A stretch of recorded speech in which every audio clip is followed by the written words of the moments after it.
Price the Lord. നമ്മുടെ കരങ്ങളെ ഉയർത്തി കർത്താവിന് മഹത്വം കൊടുക്കുക. Hallelujah, hallelujah. കർത്താവിൻ്റെ പരിശുദ്ധ നാമത്തിന് മഹത്വം ഉണ്ടാകട്ടെ. വളരെ അനുഗ്രഹിക്കപ്പെട്ട വിശുദ്ധ പകലിനായി ദൈവത്തെ സ്തുതിക്കുന്നു. കർത്താവിൽ ബഹുമാന്യ ദൈവദാസൻ കുടുംബം, കടന്നു വന്ന ദൈവമക്കൾ, എല്ലാ പ്രിയപ്പെട്ടവർക്കും യേശു കർത്താവിൻ്റെ നാമത്തിൽ സ്നേഹവന്ദനം. ഒത്തിരി സന്തോഷത്തോടെയാണ് ഇന്ന് പകൽ നിങ്ങളുടെ മുമ്പിൽ നിൽക്കുന്നത്. ഈ അടുത്ത ദിവസങ്ങളിൽ ഇവിടെ വന്നു പോയതുപോലെയാണ് എനിക്ക് തോന്നുന്നതെങ്കിലും നമ്മളെ 2 വർഷം പിന്നിട്ടു എന്നുള്ളതാണ് യാഥാർത്ഥ്യം. സ്തോത്രം. വളരെ വേഗത്തിൽ നാളുകൾ കഴിഞ്ഞു പോകുന്നു. നമ്മുടെ കർത്താവിൻ്റെ വരവും അടുത്തുകൊണ്ടേയിരിക്കുന്നു. ഞാൻ സന്തോഷത്തോടെ നിൽക്കുന്നു എന്ന് പറയാനുള്ള കാരണം, വളരെ അനുഗ്രഹിക്കപ്പെട്ടൊരു മെസ്സേജാണ് പ്രിയ മോനിലൂടെ നമ്മളിവിടെ കേട്ടുകൊണ്ടിരുന്നത്. ഞാൻ പ്രത്യേകിച്ച് ഈ വചന ശുശ്രൂഷ കേൾക്കുന്നത് വളരെ പോസ്റ്റ്മോർട്ടം ചെയ്താണ് കേൾക്കുന്നത്.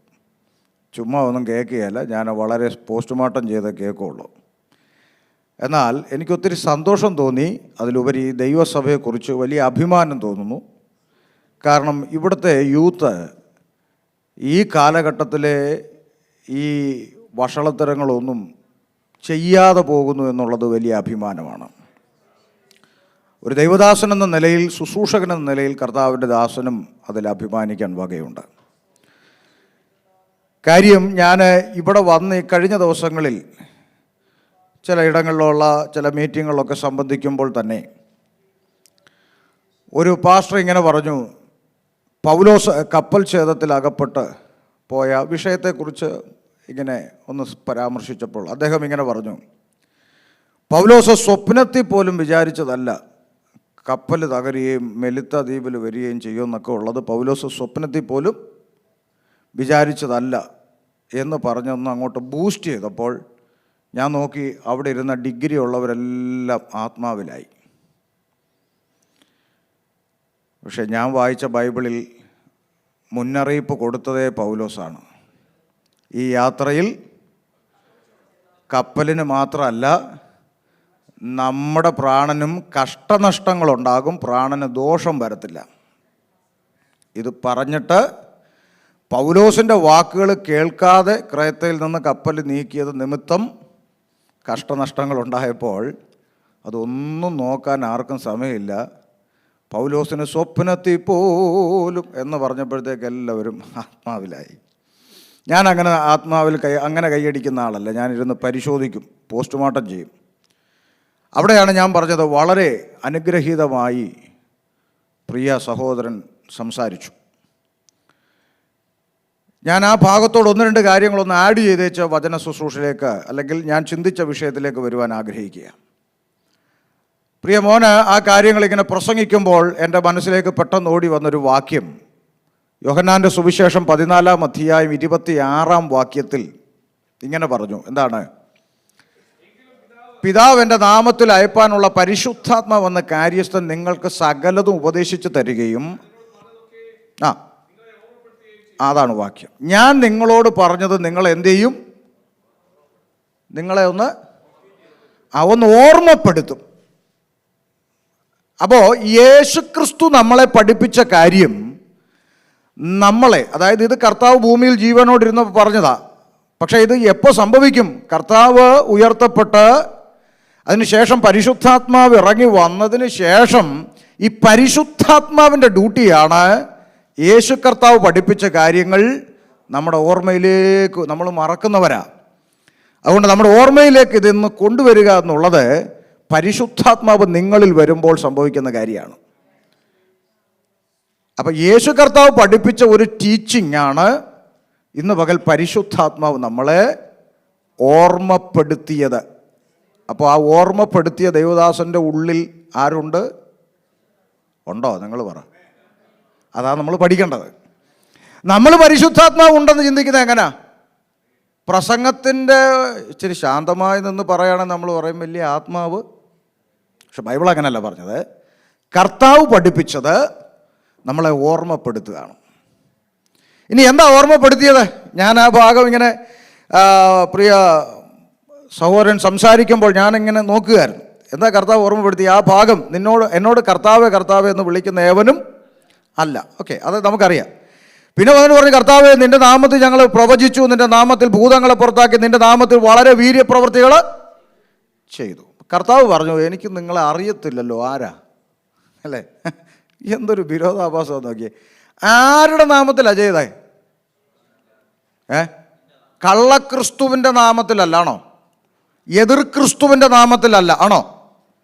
കർത്താവിൻ്റെ നാമത്തിലാണ് ചെയ്തത്. അവർ ക്ലെയിം ചെയ്യുന്നത് അങ്ങനെയാ, നിൻ്റെ നാമത്തിലാണ് ഞങ്ങൾ ഇതെല്ലാം ചെയ്തത്.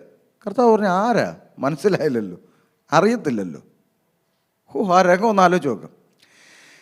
ഈ രണ്ട് കാറ്റഗറിയിൽപ്പെട്ടവരെയും കൂടാത്ത ഒരു കാറ്റഗറിയും കൂടെ ഞാൻ നിങ്ങളുടെ മുമ്പിൽ ഒന്ന് നിർത്താൻ എൻ്റെ മനസ്സിൽ വന്നൊരു ചിത്രം പറയുക. ഇവിടെ ഒരു 3 കൂട്ടർ നിൽപ്പുണ്ടെന്ന് വിചാരിക്കുക മനസ്സിൽ. ഒരു കൂട്ടർ 3-4 പേരവിടെ കൂടി നിൽപ്പുണ്ട്. അവർ അത്ഭുതം അടയാളം ചെയ്ത ഈ ടീമുകളാണ്. 3-4 പേരവിടെ ഇപ്പോൾ. ആ യോഗത്തിൽ പങ്കെടുത്ത ഒരാൾ ഇപ്പുറത്ത് നിൽപ്പുണ്ട്. നിങ്ങൾക്ക് മനസ്സിലാക്കാൻ വേണ്ടി പറയുകയാണ്.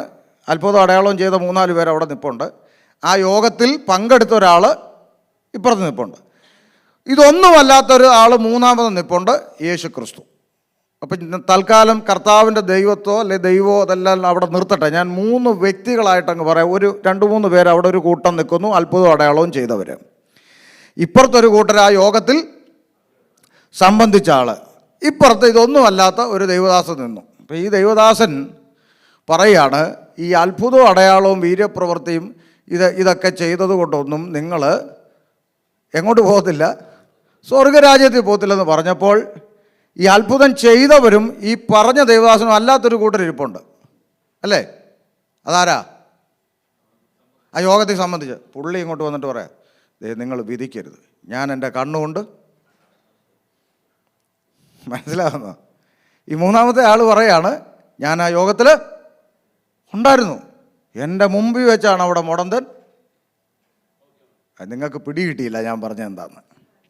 പ്രീസലോ, എൻ്റെ കൺമുമ്പിൽ വെച്ച ഇതെല്ലാം നടന്നത്.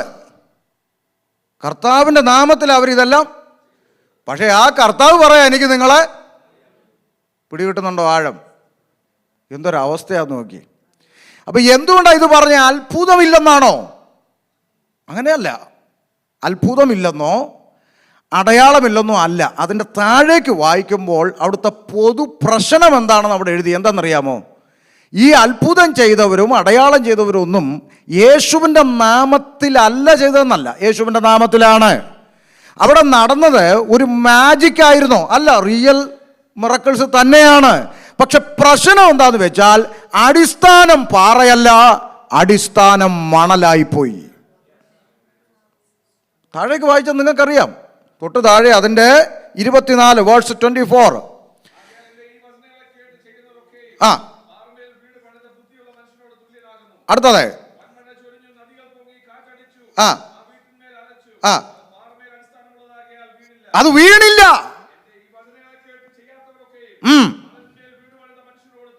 ആ ആ അതിൻ്റെ വീഴ്ച വലുതായിരുന്നു. എൻ്റെ ചോദ്യം നിങ്ങളോട്, ഈ വൻമഴയും കാറ്റും ഇതെല്ലാം രണ്ടിടത്തും അടിച്ചില്ലേ? വചനത്തിൽ നിൽക്കുന്നവൻ്റെ മേലും കാറ്റുണ്ട്, വചനത്തിൽ നിൽക്കുന്നവൻ്റെ മേലും വൻമഴയുണ്ട്. വചനത്തിൽ നിൽക്കുന്നവനും വലിയ പ്രതികൂലങ്ങളുണ്ട്. പക്ഷെ വീഴാതിരിക്കണമെങ്കിൽ അടിസ്ഥാനം ദൈവത്തിൻ്റെ വചനമായിരിക്കണമെന്നുള്ളതാണ്. ഹല്ലേലൂയ. അപ്പം മിറക്കിൾസ് ഇല്ലെന്നല്ലല്ലോ പറഞ്ഞത്. അത്ഭുതങ്ങളും അടയാളങ്ങളും എല്ലാം ദൈവസഭയ്ക്കുള്ളതാ. അല്ലൊന്നും നമുക്ക് ആർക്കും എതിർപ്പില്ല, എതിർക്കാൻ പറ്റത്തില്ലല്ലോ. വചനത്തിൽ അങ്ങനെ ഉണ്ടല്ലോ.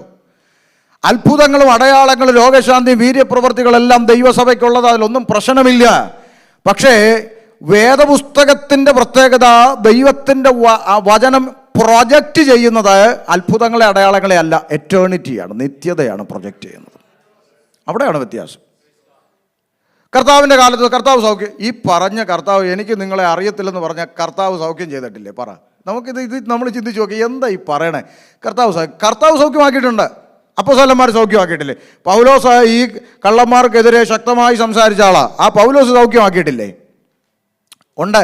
അപ്പം ഞാനിത് ചെയ്തിട്ട് ഞാനിത് ഇല്ല എന്ന് പറയുന്ന തിയോളജി അല്ല ബൈബിളിൻ്റെ. ഇതുണ്ട്. പക്ഷെ ഇതിൻ്റെ വ്യത്യാസം എന്താ? നമ്മളിത് മനസ്സിലാക്കിയതിലുള്ളൊരു വ്യത്യാസമുണ്ട്. ഞാൻ ആ മെസ്സേജിൻ്റെ സത്യസന്ധത ഒന്ന് പ്രൂവ് ചെയ്യുക, അല്ലാതെ വെറുതെ എന്തെങ്കിലും പറഞ്ഞിട്ട് പോയി എന്നല്ല. ആ മെസ്സേജ് ദൈവം, ആ പൂച്ച ഏതായാലും എലിയെ പിടിച്ചാൽ മതിയല്ലോ, ആരിലൂടെ ആയാലും ദൈവം സംസാരിച്ചാൽ മതിയല്ലോ. അപ്പോൾ നമ്മളോട് സംസാരിച്ച ദൈവത്തിൻ്റെ ശബ്ദം ഒന്ന് ഉറപ്പിക്കുക ചെയ്യുന്നത്. അപ്പോൾ നമ്മൾ മനസ്സിലാക്കണം, കർത്താവ് പുരുഷാരത്തിന് നടുവിൽ വന്നു. 12 വർഷമായി രക്തസ്രാവമുള്ളവളായി പല വൈദ്യന്മാരാലും ഏറിയോന്ന് സഹിച്ച് തനിക്കുള്ളതൊക്കെയും വിറ്റ് ചെലവഴിച്ചിട്ടും ഒട്ടും ഭേദം വരാത്തൊരു സഹോദരി കർത്താവിൻ്റെ വസ്ത്രത്തിൻ്റെ തൊങ്ങലിൽ തൊട്ടു, ഇല്ലേ? സൗഖ്യമായി. സൗഖ്യം നടന്നില്ലേ? പറഞ്ഞ ദൈവമക്കളെ, സൗഖ്യം നടന്നു. പക്ഷേ ഒന്ന് ചിന്തിച്ചേ, കർത്താവ് ആ ആൾക്കൂട്ടത്തിൽ വന്നിട്ട് ഇങ്ങനെ പറഞ്ഞോ, 12 വർഷമായി ഇവിടെ ബ്ലീഡിംഗ് എന്ന് പറഞ്ഞൊരു രോഗത്താൽ ഭാരപ്പെടുന്ന ഒരു സഹോദരി ഉണ്ടെന്ന് ആത്മാവ് എന്നെ കാണിക്കുന്നു. ആ സഹോദരി മുന്നോട്ട് വരാവോ? പറഞ്ഞോ എന്നാ കർത്താവിന് അറിയല്ലേ? എന്നെക്കാളും സാജൻ ഭാഷയെക്കാളും ഇവിടെ ഉള്ള ഏത് കൊടി കെട്ടിയ മിറക്കിൾ കൃപാവരനേക്കാളും അറിവുള്ള സാക്ഷാൽ ദൈവമാണ് നിൽക്കുന്നത്. അറിയത്തില്ലേ? അറിയാം. അത്രയും പേരുടെ മുമ്പിൽ, ആ വലിയ പുരുഷാരത്തിൻ്റെ മുമ്പിൽ നല്ല ഹീറോ ആവാൻ കിട്ടിയ ഒരു അവസരമല്ലേ? കർത്താവ് വിളിച്ചോ? പറ. അവൾ വന്ന് വസ്ത്രത്തിൽ തൊട്ട് സൗഖ്യം പ്രാപിച്ചു പോയി. പൗലോസും ശുശ്രൂഷകന്മാരും ലുസ്ത്ര എന്ന് പറഞ്ഞ സ്ഥലത്ത് പ്രസംഗിക്കാനെത്തിയപ്പോൾ അമ്മയുടെ ഗർഭം മുതൽ മുടന്തനായ ഒരുത്തൻ അവിടെ നിന്ന് വചനം കേട്ടു. പൗലോസോ കൂടെയുള്ളവരോ വിളിച്ചോ? ദൈവാത്മാവ് എന്നെ കാണിക്കുന്നു, അമ്മയുടെ ഗർഭം മുതൽ മുടന്തനായിട്ടുള്ളൊരു സഹോദരൻ ഇവിടെ എവിടെയോ ചുരുണ്ടുകൂടി ഇരിപ്പുണ്ട്. ഉണ്ടോ ലേലം വിളിച്ചോ? പക്ഷെ സൗഖ്യം നടന്നില്ലേ? നിങ്ങൾക്ക് പിടി കിട്ടുന്നുണ്ടോ? അപ്പോൾ ദൈവിക സൗഖ്യം ദൈവം ചെയ്യും. അത് ദൈവം ചെയ്യും. ഓരോ ആഴ്ചയിലും നിങ്ങളിവിടെ ആരാധനയ്ക്ക് വരുമ്പോൾ നമ്മുടെ കണ്ണിന് പ്രത്യക്ഷമായി വിളിച്ചു മുമ്പിൽ വരുത്തിയില്ലെങ്കിലും, നമ്മുടെ കണ്ണിൻ്റെ മുമ്പിൽ പ്രത്യക്ഷമായി ഒന്നും നടന്നില്ലെങ്കിലും, ദൈവത്തെ ആരാധിച്ചിട്ട് കടന്നു പോകുന്ന ദൈവ കുഞ്ഞുങ്ങളുടെ വിഷയത്തിൻ്റെ മേൽ ദൈവത്തിൻ്റെ പ്രവൃത്തി വെളിപ്പെട്ടുകൊണ്ട് തന്നെയായിരിക്കുന്നത്. അത് പ്രത്യക്ഷത്തിൽ പ്രൊജക്റ്റ് ചെയ്യേണ്ട ആവശ്യമില്ല എന്നുള്ളതാണ് ദൈവത്തിൻ്റെ വചനം നമ്മളെ പഠിപ്പിക്കുന്നത്. ദൈവപ്രവൃത്തി വെളിപ്പെടും. അതുകൊണ്ടാണ് നമ്മൾ ഈ ദൈവത്തെ സേവിക്കുന്നത്. കാരണം ഈ ദൈവം പ്രവർത്തിക്കാൻ കഴിയുന്ന ദൈവമായതുകൊണ്ടാണ്. പ്രവർത്തിക്കാൻ കഴിയുന്ന ദൈവം. അതുകൊണ്ട് ആ ജീവനുള്ള ദൈവം എന്ന് നമ്മൾ പറയും. ജീവനുള്ളതിനല്ലേ കാണാനും കേൾക്കാനും വർത്താനം പറയാനും ഒക്കെ പറ്റുള്ളൂ. അപ്പോൾ ഈ തിരിച്ചറിവ് നമുക്കുണ്ടാകണം. അല്ലാതെ ദൈവദാസൻ ഇവിടെ പ്രസംഗിച്ചത് അത്ഭുതമില്ല, അടയാളമില്ല, ഒന്നൊന്നും അല്ല പറഞ്ഞത്. ഇതെല്ലാം അവിടെ കിടക്കട്ടെ. ഇതെല്ലാം ചെയ്തിട്ടും കാഹളനാദത്തിങ്കൽ കൈവിടപ്പെട്ടു പോയാൽ ഒരു പ്രയോജനവുമില്ല എന്നാണ് പരിശുദ്ധാത്മാവ് നമ്മളോട് ഇടപെട്ടുകൊണ്ടിരുന്നത് എന്നുള്ള ഗൗരവമായ വിഷയം. അതാണ് പരിശുദ്ധാത്മാവ് പ്രിയ സഹോദരനിലൂടെ നമ്മളോട് സംസാരിച്ചത്. അതുകൊണ്ടാണ് ഞാൻ പറഞ്ഞത് എനിക്ക് വലിയ സന്തോഷം തോന്നി. കാരണം അത്ഭുത അടയാളമൊക്കെ ഉണ്ട്, അവിടെ കിടക്കട്ടെ, പക്ഷേ നിത്യതയാണ് പ്രധാനം. അതാണ് വളരെ നന്നായി ദൈവം ഉപയോഗിച്ചു. ദൈവം അനുഗ്രഹിക്കട്ടെ. ചേർന്ന് നമ്മളിന്ന് അല്പസമയം കൂടെ ദൈവവചനം ധ്യാനിക്കുവാനായിട്ട് ആഗ്രഹിക്കുന്നത് അപ്പോസ്തല പ്രവൃത്തി 2-ാം അധ്യായം 47-ാമത്തെ വാക്യത്തിൽ നിന്നാണ്. നമ്മൾ ഒരല്പം കൂടെ ഒന്ന് ചിന്തിക്കുവാനായിട്ട് ആഗ്രഹിക്കുന്നത്. വായിച്ചാട്ടെ.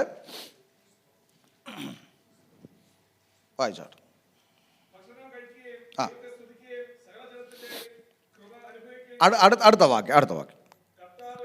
കർത്താവ് രക്ഷിക്കപ്പെടുന്നവരെ ദിനം പ്രതി സഭയോട് ചേർത്തുകൊണ്ടിരുന്നു. മതി. കർത്താവ് രക്ഷിക്കപ്പെടുന്നവരെ ദിനം പ്രതി സഭയോട് നമുക്കറിയാം, ഇത് ഒരു സുവിശേഷ യോഗമല്ല, ഇത് ഒരു സഭായോഗമാണ്. ദൈവകുഞ്ഞുങ്ങൾ ദൈവത്തെ ആരാധിക്കുന്ന ഇടമാണ്. ഇവിടെ ഏറെക്കുറെ എല്ലാവരും രക്ഷിക്കപ്പെട്ട ദൈവമക്കളാണ്. പുറത്തു നിന്ന് അങ്ങനെ ആ അനുഭവം ഇല്ലാത്തവരാരും ഇവിടെ ഉണ്ടെന്ന് എനിക്ക് തോന്നുന്നുമില്ല. അതുകൊണ്ട് തന്നെ ആമേൻ, കർത്താവ് രക്ഷിക്കപ്പെടുന്നവരെ ദിനം പ്രതി സഭയോട് ചേർത്തുകൊണ്ടിരുന്നു എന്നുള്ളതാണ് വായിക്കുന്നത്. എന്താണ് സഭ?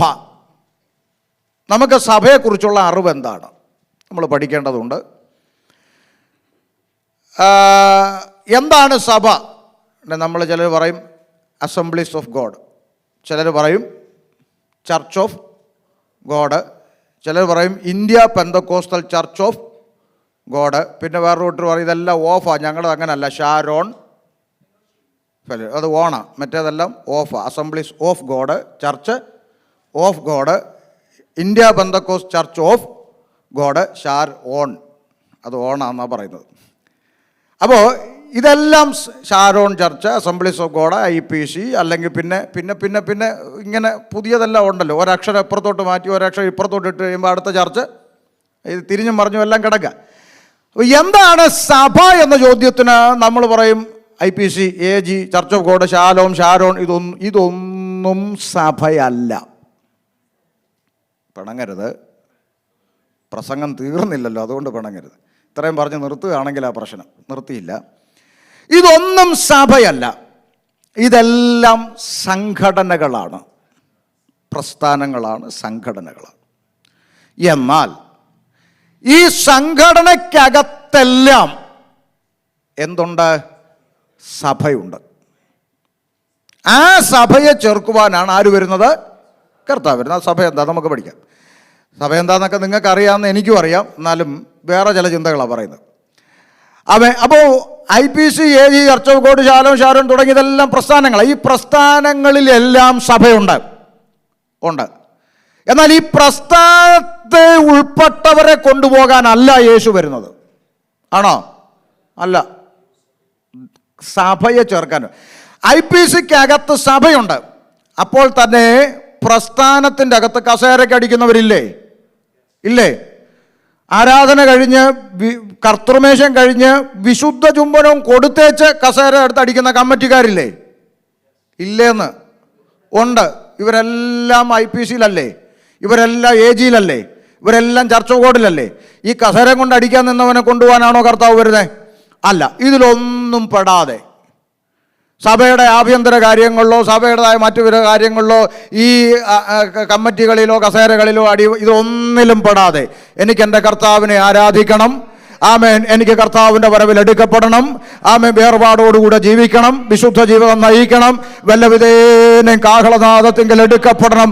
അതുകൊണ്ട് കുറുകി ഞരങ്ങി കാത്തിരിക്കുന്ന കുറുപ്രാവിനെ പോലെ ആമേൻ കർത്താവിൻ്റെ വരവിനായി നോക്കി പാർത്തുകൊണ്ട് ജീവിക്കുന്ന ഒരു കൊച്ചു കൂട്ടം ഈ പറയപ്പെട്ട എല്ലാ ഡിനോമിനേഷൻ്റെ അകത്തുമുണ്ട്. അവരെ ചേർക്കുവാനാണ് കർത്താവ് വരുന്നത്. നമ്മൾ ആ കൂട്ടത്തിലാകണമെന്നാണ് പറയുന്നത്. സ്തോത്രം. നമ്മൾ ആ കൂട്ടത്തിൽ, അല്ലാതെ നമ്മൾ ഇവിടെ കമ്മിറ്റിക്കാർ തമ്മിലൊരു പ്രശ്നം ഉണ്ടാക്കി രണ്ടുപേർ അങ്ങോട്ടും ഇങ്ങോട്ടും അടി കൂടി ഉടനെ നമ്മൾ പറയാം ഞാനിനി ആ ചർച്ചിൽ പോ. അങ്ങനെ പറയുന്ന ആളുകളുണ്ട്. ശരി, പിന്നെ എവിടെ പോകാനാ? അപ്പുറത്തൊരു അവിടെ ഇതിനേക്കാൾ വലിയ അടിയാ. നമ്മളീ പ്രശ്നമില്ലാത്ത ഒരു ചർച്ച തിരക്കി നടക്കുകയാണോ? എന്നാ പിന്നെ ഞാൻ എപ്പോഴേ പോകണം അവിടുന്ന്? സത്യമാണ് ഞാൻ പറയുന്നത്. നമ്മൾ നമ്മൾ പലപ്പോഴും ആരെങ്കിലും എന്തെങ്കിലും മൂക്ക് വീർപ്പിച്ച് കാണിച്ചാൽ ഉടനെ നമ്മുടെ പിണക്കം യേശുവിനോടാ അല്ലേ? ഞാൻ ഇനി അങ്ങോട്ട് നമ്മൾ സംഘടനയിൽ വരുന്നതാണെന്ന ബോധ്യം നമുക്കുള്ളത് കൊണ്ടാണ് നമ്മൾ ഒരു സംഘടന പ്രശ്നമുള്ളപ്പോൾ അടുത്ത സംഘടനയിൽ പോകാൻ ശ്രമിക്കുന്നത്. ഞാൻ സഭയിലാണ് വരുന്നത്. എന്താണ് സഭ? ഞാൻ പിന്നാലെ പറയാം. ഞാൻ സഭയാണ്, ഞാൻ രക്ഷിക്കപ്പെട്ടവനാണ്. ഇതൊന്നും എൻ്റെ മാറ്ററല്ല. Praise the Lord. ഹല്ലേലൂയ. ഈ ബോധ്യത്തോടെ വേണം നമ്മൾ ദൈവത്തെ ആരാധിക്കാൻ, ദൈവത്തെ സേവിക്കാൻ, ദൈവത്തെ സ്നേഹിക്കാൻ. അല്ലാതെ ഈ സഭയിലുള്ളവരെല്ലാം ദൂതന്മാരാ, പെർഫെക്റ്റാ, പെർഫെക്റ്റാ, ഒരു പ്രശ്നവുമില്ല ചർച്ചിനകത്ത്, അങ്ങനെയൊന്നും നമുക്ക് പറയാൻ പറ്റത്തില്ല. ഒരർത്ഥത്തിൽ പറഞ്ഞാൽ നോഹയുടെ പെട്ടകം ഒന്ന് ചിന്തിച്ച് നോക്ക്. നോഹയുടെ പെട്ടകം, നോഹ അതിൻ്റെ അകത്ത് കിടക്കുക അല്ലേ? അതിൻ്റെ അകത്ത് കടിക്കുന്ന സിംഹമുണ്ട്, പുലിയുണ്ട്, കരടിയുണ്ട്, കടുവയുണ്ട്, പ്രാവുണ്ട്, കാക്കയുണ്ട്, ആട്, മാട്, പശു, പോത്ത്, എരുമ എല്ലാം അതിൻ്റെ അകത്തുണ്ട്. അതിൻ്റെ ഇടയ്ക്ക് നോഹ. ഇതാണ് സഭയുടെ അവസ്ഥ. മനസ്സിലായോ? ഇതിൻ്റെ ഇടയ്ക്ക് കിടക്കുന്ന നോഹ എങ്ങാനും നേരിട്ട് കണ്ടെങ്കിൽ ഒരു അവാർഡ് കൊടുക്കണ്ടേ? എന്തോരോ ഐറ്റങ്ങൾ. അതൊക്കെ വലിയ. ഞാൻ സത്യം പറഞ്ഞാൽ ഈ സഭാ ചാർജ് എടുക്കാതെ പോകുന്നുണ്ട് ഞാനിങ്ങനെ സമാധാനത്തിൽ പോകുന്നത്. ചെറിയ കാര്യമല്ലെന്ന്, എല്ലാത്തിനും വഹിച്ചുകൊണ്ട് പോകണ്ടേ? ചെറിയ കാര്യമല്ല. വിസിറ്റിങ്ങിന് നമ്മൾ ശനിയാഴ്ച വിസിറ്റിങ്ങിന് പോകുന്ന പതിവുണ്ട് നാട്ടിൽ. ഞായറാഴ്ച ആരാധന. അപ്പോൾ ശനിയാഴ്ച വിസിറ്റിങ്ങിന് പോയി 4 വീട്ടിൽ ചെന്ന് 5ാമത്തെ വീട്ടിൽ ചെന്നപ്പോൾ അവിടെ ഒരു ഇച്ചിരി പ്രശ്നമുണ്ട്. അപ്പോൾ അതൊന്ന് പരിഹരിക്കണം. പിറ്റേന്ന് ആരാധനയ്ക്ക് ഇരിക്കണ്ടേ? അപ്പോൾ അവിടെ ഇരുന്ന് ഭാര്യ മക്കളെയും ഭർത്താവിനെയും വിളിച്ചിരുത്തി കാര്യം പറഞ്ഞ് വിഷയം വന്നപ്പോൾ 8-9 മണിയായി. അപ്പോൾ ഇനി ആ സമയത്ത് ഇനി അടുത്ത വീട്ടിൽ വിസിറ്റിങ്ങിന് ചെന്ന് കയറുന്നത് ശരിയല്ലെന്ന് ഓർത്തിട്ട് ദൈവദാസൻ തിരിച്ച് വീട്ടിൽ വന്നു. പിറ്റേന്ന് ആരാധനയ്ക്ക് വന്നപ്പോൾ ഒരു കുടുംബം മിണ്ടുന്നില്ല. എന്താ, ഇന്നലെ അപ്പുറത്ത് വരെ വന്നിട്ട് ഞങ്ങളുടെ വീട്ടിൽ എന്തോരം മെനകേടാന്ന് നോക്ക്. എന്നാൽ ഇവരോട് പറയാൻ പറ്റുമോ അപ്പുറത്തെ വീട്ടിൽ ഭാര്യയും ഭർത്താവും ആയിട്ട് ഇച്ചിരി പ്രശ്നം ഉണ്ടായിരുന്നു, അത് പരിഹരിക്കാനാണ് ഞാൻ അവിടെ ഇരുന്നേന് ഇവരോട് പറഞ്ഞാൽ പിറ്റേ ദിവസം മനോരമയിലും മാതൃഭൂമിയിലും. മനസ്സിലായോ? ചെറിയ കാര്യമല്ലെന്ന്. നമ്മൾ സഭ എന്ന് ചിന്തിക്കുന്ന സഭ അത് വലിയൊരു കാര്യമാണ്. നമ്മൾ വിചാരിക്കുന്ന പോലെ നമ്മൾ ഞായറാഴ്ച വന്ന് 2 പാട്ട് പാടി പോകുന്നു എന്നതിൻ്റെ അപ്പുറത്ത് ദൈവസഭയ്ക്ക് ഗൗരവമുണ്ട്. അപ്പം നമ്മൾ ഒന്നാമത് ചിന്തിച്ചു വരുന്നത് എന്താ ഈ സഭ. അപ്പം ഇവിടെ പറഞ്ഞു കർത്താവ് രക്ഷിക്കപ്പെടുന്നവരെ ദിനം പ്രതി സഭയോട്. അപ്പം കർത്താവ് സഭയോട് ചേർക്കുക എന്ന് പറയുമ്പോൾ സഭയുടെ ഉടമസ്ഥൻ കർത്താവാണ്. ഞാൻ എൻ്റെ സഭയെ പണിയും, പാതാള ഗോപുരങ്ങൾ അതിന്. എവിടെങ്കിലും സഭ പൊളിഞ്ഞിട്ടുണ്ട് എന്നുണ്ടെങ്കിൽ നമ്മൾ കർത്താവ് ഞാൻ എൻ്റെ സഭയെ പണിയും, പാതാള ഗോപുരം അതിനെ ജയിക്കത്തില്ലെന്ന് പറഞ്ഞ് നീയാണല്ലോ, എന്നിട്ട് ആ സഭ തകർന്നു. സഭയല്ല തകർന്നത്, സംഘടനയാണ് പൊളിഞ്ഞത്. സംഘടന കർത്താവിന് കഴിവില്ലാത്തിട്ടൊന്നുമല്ല, സംഘടന പൊളിഞ്ഞു. കാരണം അതിൻ്റെ അകത്ത് അടിയും വഴക്കുമായിട്ട് അത് പൊളിഞ്ഞു. അതിൻ്റെ അകത്ത് സഭയില്ല. സഭ പൊളിയത്തില്ല. സഭ രക്തം കൊടുത്ത് വിലയ്ക്ക് വാങ്ങിയതാ. പൊളിയത്തില്ല, പൊളിയാൻ ദൈവം അനുവദിക്കത്തില്ല. പക്ഷെ സഭയായി ആണോ നമ്മൾ നിലനിൽക്കുന്നതെന്ന് പരിശോധിക്കപ്പെടണം. എപ്പോഴെങ്കിലും സഭയുടെ അനുഭവത്തിൽ നിന്ന് മാറി സംഘടനയുടെ അനുഭവത്തിലേക്ക് നാം കയറുന്നെങ്കിൽ പൊളിയുന്നതിൻ്റെ ലക്ഷണം ആരംഭിക്കും. അപ്പം സഭ, അപ്പം കർത്താവാണ് സഭയിലേക്ക് ആഡ് ചെയ്തുകൊണ്ടിരിക്കുന്ന ആരെ? രക്ഷിക്കപ്പെടുന്നവരെ. അപ്പം നമ്മുടെ ചർച്ച് അല്ലെങ്കിൽ നമ്മുടെ പള്ളി, അങ്ങനെ പറയാം, നമ്മുടെ പള്ളിക്കകത്ത് അല്ലെങ്കിൽ നമ്മുടെ കെട്ടിടത്തിൻ്റെ അകത്ത് 2 കൂട്ടം ആളുകൾ വരും. ഒന്ന് രക്ഷപ്പെടാൻ വരുന്നവർ, 2 രക്ഷിക്കപ്പെടുന്നവർ. രക്ഷിക്കപ്പെടുന്നവരെ ആര് കൊണ്ടുവരുന്നത്? കർത്താവ് കൊണ്ടുവരുന്നത്, ദൈവാത്മാവ് കൊണ്ടുവരുന്നത്. രക്ഷിക്കപ്പെടുന്നവരെ ആ സഭയോട് ചേർക്കുന്നത്. രക്ഷപ്പെടാൻ വരുന്നവരുണ്ടല്ലേ. മറ്റേ സുമതി പെന്തക്കോസിൽ പോയി രക്ഷപ്പെട്ടു, രമണിയും പോയി രക്ഷപ്പെട്ടു, നമുക്കും ഒന്ന് പോണം എന്ന് പറഞ്ഞ് വരുന്നവരുണ്ട്. അങ്ങനെ വരുന്നവരുണ്ട്. അവർ പിന്നീട് ദൈവത്തിൻ്റെ പരിശുദ്ധാത്മാവ് അവരിൽ ഇടപെട്ടൊരു പക്ഷേ അവർ രക്ഷിക്കപ്പെടുന്ന അനുഭവത്തിലേക്ക് വരാതെ ഇരിക്കാം. ഗൾഫിൽ നിന്ന് ഒരു സഹോദരി എന്നെ ഫോൺ ചെയ്തു. ഗൾഫിൽ നിന്ന് ഈ അടുത്ത ദിവസങ്ങളിൽ ഫോൺ ചെയ്തിട്ട് പറഞ്ഞു, പാസ്റ്ററെ ഒരു സംശയം ചോദിക്കാനാണ് വിളിച്ചത്. എന്നാ പാസ്റ്റർ, മെസ്സേജുകളൊക്കെ ഇങ്ങനെ ഞാനിപ്പോൾ ഈ അടുത്ത നാളായി നിരന്തരമായി കേട്ടു തുടങ്ങി. അപ്പോൾ എനിക്കൊത്തിരി സന്തോഷം, വചനം ഒത്തിരി പഠിക്കാൻ പറ്റുന്നുണ്ട്, സന്തോഷം. പഠിച്ചു വന്നപ്പോൾ ഒരു സംശയം ചോദിക്കാൻ വിളിച്ച. എന്നാ കാര്യം? പിന്നെ ഞാൻ ഒന്നുകൂടെ സ്നാനപ്പെടണമെന്ന് തോന്നുന്നു, എനിക്കൊന്നുകൂടെ സ്നാനപ്പെടണമെന്ന് തോന്നുന്നു, തെറ്റുണ്ടോ എന്ന് ചോദിച്ചു. ഞാൻ പറഞ്ഞു, നിങ്ങൾ സ്നാനപ്പെട്ടതാണോ? അതെ. പിന്നെ എന്തിനാ ഇപ്പോൾ ഒന്നുകൂടെ സ്നാനപ്പെടുന്നത്? ഈ സ്നാനം എന്താണെന്നും സ്നാനപ്പെടുന്നത് എന്തിനാണെന്നും എനിക്ക് മനസ്സിലായത് ഇപ്പോഴാണ്. അപ്പോൾ നിങ്ങൾ എന്നാ സ്നാനപ്പെട്ട? മുമ്പ് ഒരു 8-9 വർഷമായി. എന്തിനാ അന്ന് സ്നാനപ്പെട്ടെ? പക്ഷേ അന്ന് നാട്ടിലായിരുന്നു, ഒരു ഗതിയും പരഗതിയും ഇല്ലാതെ ജീവിതം മുരടിച്ചു നിന്ന സമയത്ത് കുവൈറ്റിലേക്ക് ഒരു വിസ ഒരാൾ തരാമെന്ന് പറഞ്ഞു. അതിനുവേണ്ടി പ്രാർത്ഥിച്ചുകൊണ്ടിരുന്നു. അതിനുവേണ്ടി പ്രാർത്ഥിക്കാൻ ഒരു സഭയിൽ ഞാൻ പോയി. അപ്പോൾ അവിടുത്തെ പാസ്റ്റർ പറഞ്ഞു, വിസ കിട്ടണമെങ്കിൽ സ്നാനപ്പെടണം. എനിക്ക് വേറൊന്നും അറിയത്തില്ല. സ്നാനപ്പെട്ടാൽ സകല ബന്ധനങ്ങളും ദൈവം മാറ്റും, നിനക്ക് വിസ തരുമെന്ന് പറഞ്ഞു. അന്നേരം എൻ്റെ മുമ്പ് ഇനി സ്നാനപ്പെടാനല്ല, ഈ കിണറ്റിൽ ചാടാൻ പറഞ്ഞാലും ഞാൻ ചാടുന്ന സമയം വേറെ നിവൃത്തിയില്ല. അതുകൊണ്ട് ഞാൻ സ്നാനപ്പെട്ടു, വിസയും കിട്ടി. അപ്പോൾ സഹോദരൻ ഉള്ള അന്ന് ചിന്തിച്ചത് എന്താ? സ്നാനപ്പെട്ടത് കൊണ്ടാണ് എനിക്ക്. പലരുടെയും ചിന്ത അങ്ങനെ. നേരത്തെ കർത്താവിൻ്റെ ദാസൻ പറഞ്ഞ പോലെ പ്രാർത്ഥിച്ചപ്പോൾ എന്തെങ്കിലും കിട്ടിയാൽ നമ്മുടെ ചിന്ത ദൈവം എൻ്റെ കൂടെ ആണെന്നാ. അത് തെറ്റാണ്. ലോകത്തിലുള്ള സകല മനുഷ്യരും ദൈവത്തിൻ്റെ സൃഷ്ടികളാണ്. എന്നാൽ അവനെ കൈക്കൊണ്ട് അവൻ്റെ നാമത്തിൽ വിശ്വസിക്കുന്ന ഏവർക്കും. അപ്പം സൃഷ്ടികളിൽ നിന്ന് മക്കളെന്ന പദവിയിലേക്ക് വരിക എന്നുള്ളതാണ് വിഷയം. സൃഷ്ടിയായിരിക്കുന്നവർക്കെല്ലാം സൃഷ്ടാവ് പ്രാർത്ഥനയ്ക്ക് മറുപടി കൊടുക്കും, അതിന് പ്രശ്നമൊന്നുമില്ല. അതാ ദൈവദാസൻ നേരത്തെ പറഞ്ഞേ. ഹൃദയം നുറുങ്ങിയ പെന്തിക്കോസുകാർക്കുന്നുണ്ടോ? ഹൃദയം നുറുങ്ങിയ കത്തോലിക്കർക്ക് ആണോ? ഹൃദയം നുറുങ്ങിയ മർത്തോം ആണോ? ഹൃദയം നുറുങ്ങി യേശുവേ എന്ന് വിളിച്ചാലും ദൈവം പ്രാർത്ഥന കേൾക്കും. അമ്പലത്തിൽ പോകുന്നവൻ്റെയും കേൾക്കും. പാസ്റ്റർ എന്തോ അങ്ങനെ? അമ്പലത്തിൽ പോകുന്നവൻ്റെയും കേൾക്കും. വർഷങ്ങളായി ചർച്ചിൽ ആരാധനയ്ക്ക് വന്ന് രക്ഷിക്കപ്പെട്ട് സ്നാനപ്പെട്ട് അന്യഭാഷയും പറഞ്ഞിരുന്നിട്ട് ഇന്നും ഒരു കുഞ്ഞിക്കാല് തരണേന്നും പറഞ്ഞിരിക്കുന്നവരില്ലേ? ഇല്ലേ? ഒരു കുഞ്ഞിനെ കാണാൻ പ്രാർത്ഥിക്കുന്നവരില്ലേ? മക്കളില്ലാത്തവർ സഭയിലില്ലേ? ഉണ്ട്. അതേസമയം നമ്മൾ നാട്ടിൽ ചെല്ലുമ്പം മറ്റുള്ള അമ്പലത്തിൽ പോയി ഉരുളി കമത്തി ഇരട്ട പറ്റുന്നു. കേട്ടിട്ടില്ലേ? സത്യമല്ലേ? അവരിതുവരെ പള്ളി വന്നിട്ടില്ല, അവർ അമ്പലത്തിൽ പോയി ഉരുളി കമത്തി ഇരട്ട പറ്റൂ അല്ലേ? ആരാ? ഉരുളിയാണോ കൊച്ചിനെ കൊടുത്തേ? ഉരുളിയാണോ കൊച്ചുങ്ങളെ കൊടുത്തേ? ബൈബിൾ പറയുന്നു മക്കളെ യഹോവയുടെ ദാനം. ദൈവമാതരുന്ന്, ദൈവമാ ഉരുവാക്കുന്ന കുഞ്ഞുങ്ങളെ. അവിടെ കുഞ്ഞിനെ ഉരുവാക്കിയിട്ടുണ്ടെങ്കിൽ അത് സൃഷ്ടാവ് കൊടുത്തതാ.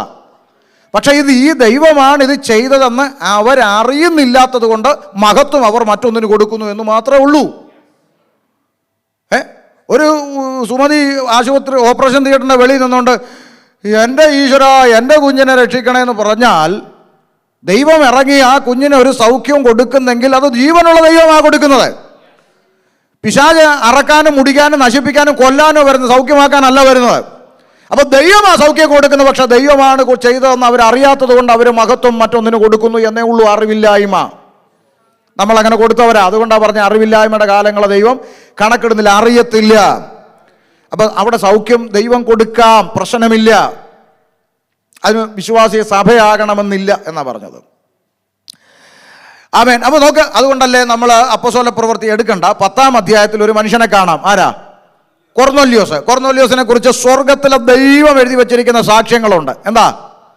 ഒന്ന്, അവൻ ഭക്തനും തൻ്റെ സകല കുടുംബത്തോടും കൂടെ ദൈവത്തെ ഭയപ്പെടുന്നവനും, പുണ്യപ്രവൃത്തി ആരെന്ത് ചോദിച്ചാലും കൊടുക്കും.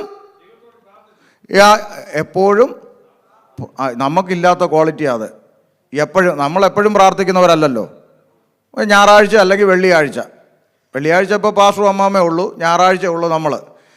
അപ്പോൾ എപ്പോഴും പ്രാർത്ഥിക്കുകയും ചെയ്തു അല്ലേ? അടുത്ത വാക്ക് നിങ്ങൾ ശ്രദ്ധിച്ചേ. അവൻ പകൽ ഏകദേശം 9-ാം മണി നേരത്തെ ഒരു ദർശനത്തിൽ ഒരു ദൈവദൂതൻ തൻ്റെ അടുക്കൽ വരുന്നത് സ്പഷ്ടമായി. അപ്പം കൃത്യം ദർശനം കാണുന്ന കൃപയുണ്ട് ആൾക്ക്.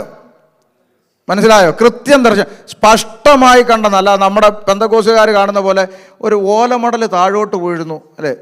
ഞാനിങ്ങനെ പ്രാർത്ഥിക്കുമ്പോഴേടി ചക്കപ്പഴം ഇങ്ങനെ പഴുത്ത് ഇങ്ങനെയൊക്കെ പറയുന്നതൊക്കെ കേട്ടിട്ടുണ്ട്. അതുകൊണ്ട് പറയാം, ചക്കയും മാങ്ങയും തേങ്ങയൊന്നും അല്ല, പുള്ളി കണ്ടു, സ്പഷ്ടമായിട്ട് കണ്ടു. അപ്പം നിങ്ങൾ ചോദിക്കും, അപ്പോൾ ചക്കയും മാങ്ങയൊക്കെ കണ്ടോ? ദർശനമെന്ന് പറയരുത്, ഒരു സ്വപ്നം കണ്ടെന്ന് പറഞ്ഞു, കുഴപ്പമില്ല. യോസേപ്പ് കണ്ട സ്വപ്നത്തിൽ നെൽക്കതിരും അല്ലേ? കുഴപ്പമില്ല. ഞാനൊരു സ്വപ്നം കണ്ടു, അത് പറയുന്ന പ്രശ്നം. ദൈവാത്മാവ് എന്നെ ഒരു ദർശനം കാണിച്ചു. ദർശനത്തിനൊക്കെ പക്കാ ക്ലാരിറ്റി ഉണ്ടാവും. യോഹന്നാൻ ദർശനം കണ്ടു. എന്താ കണ്ടത്?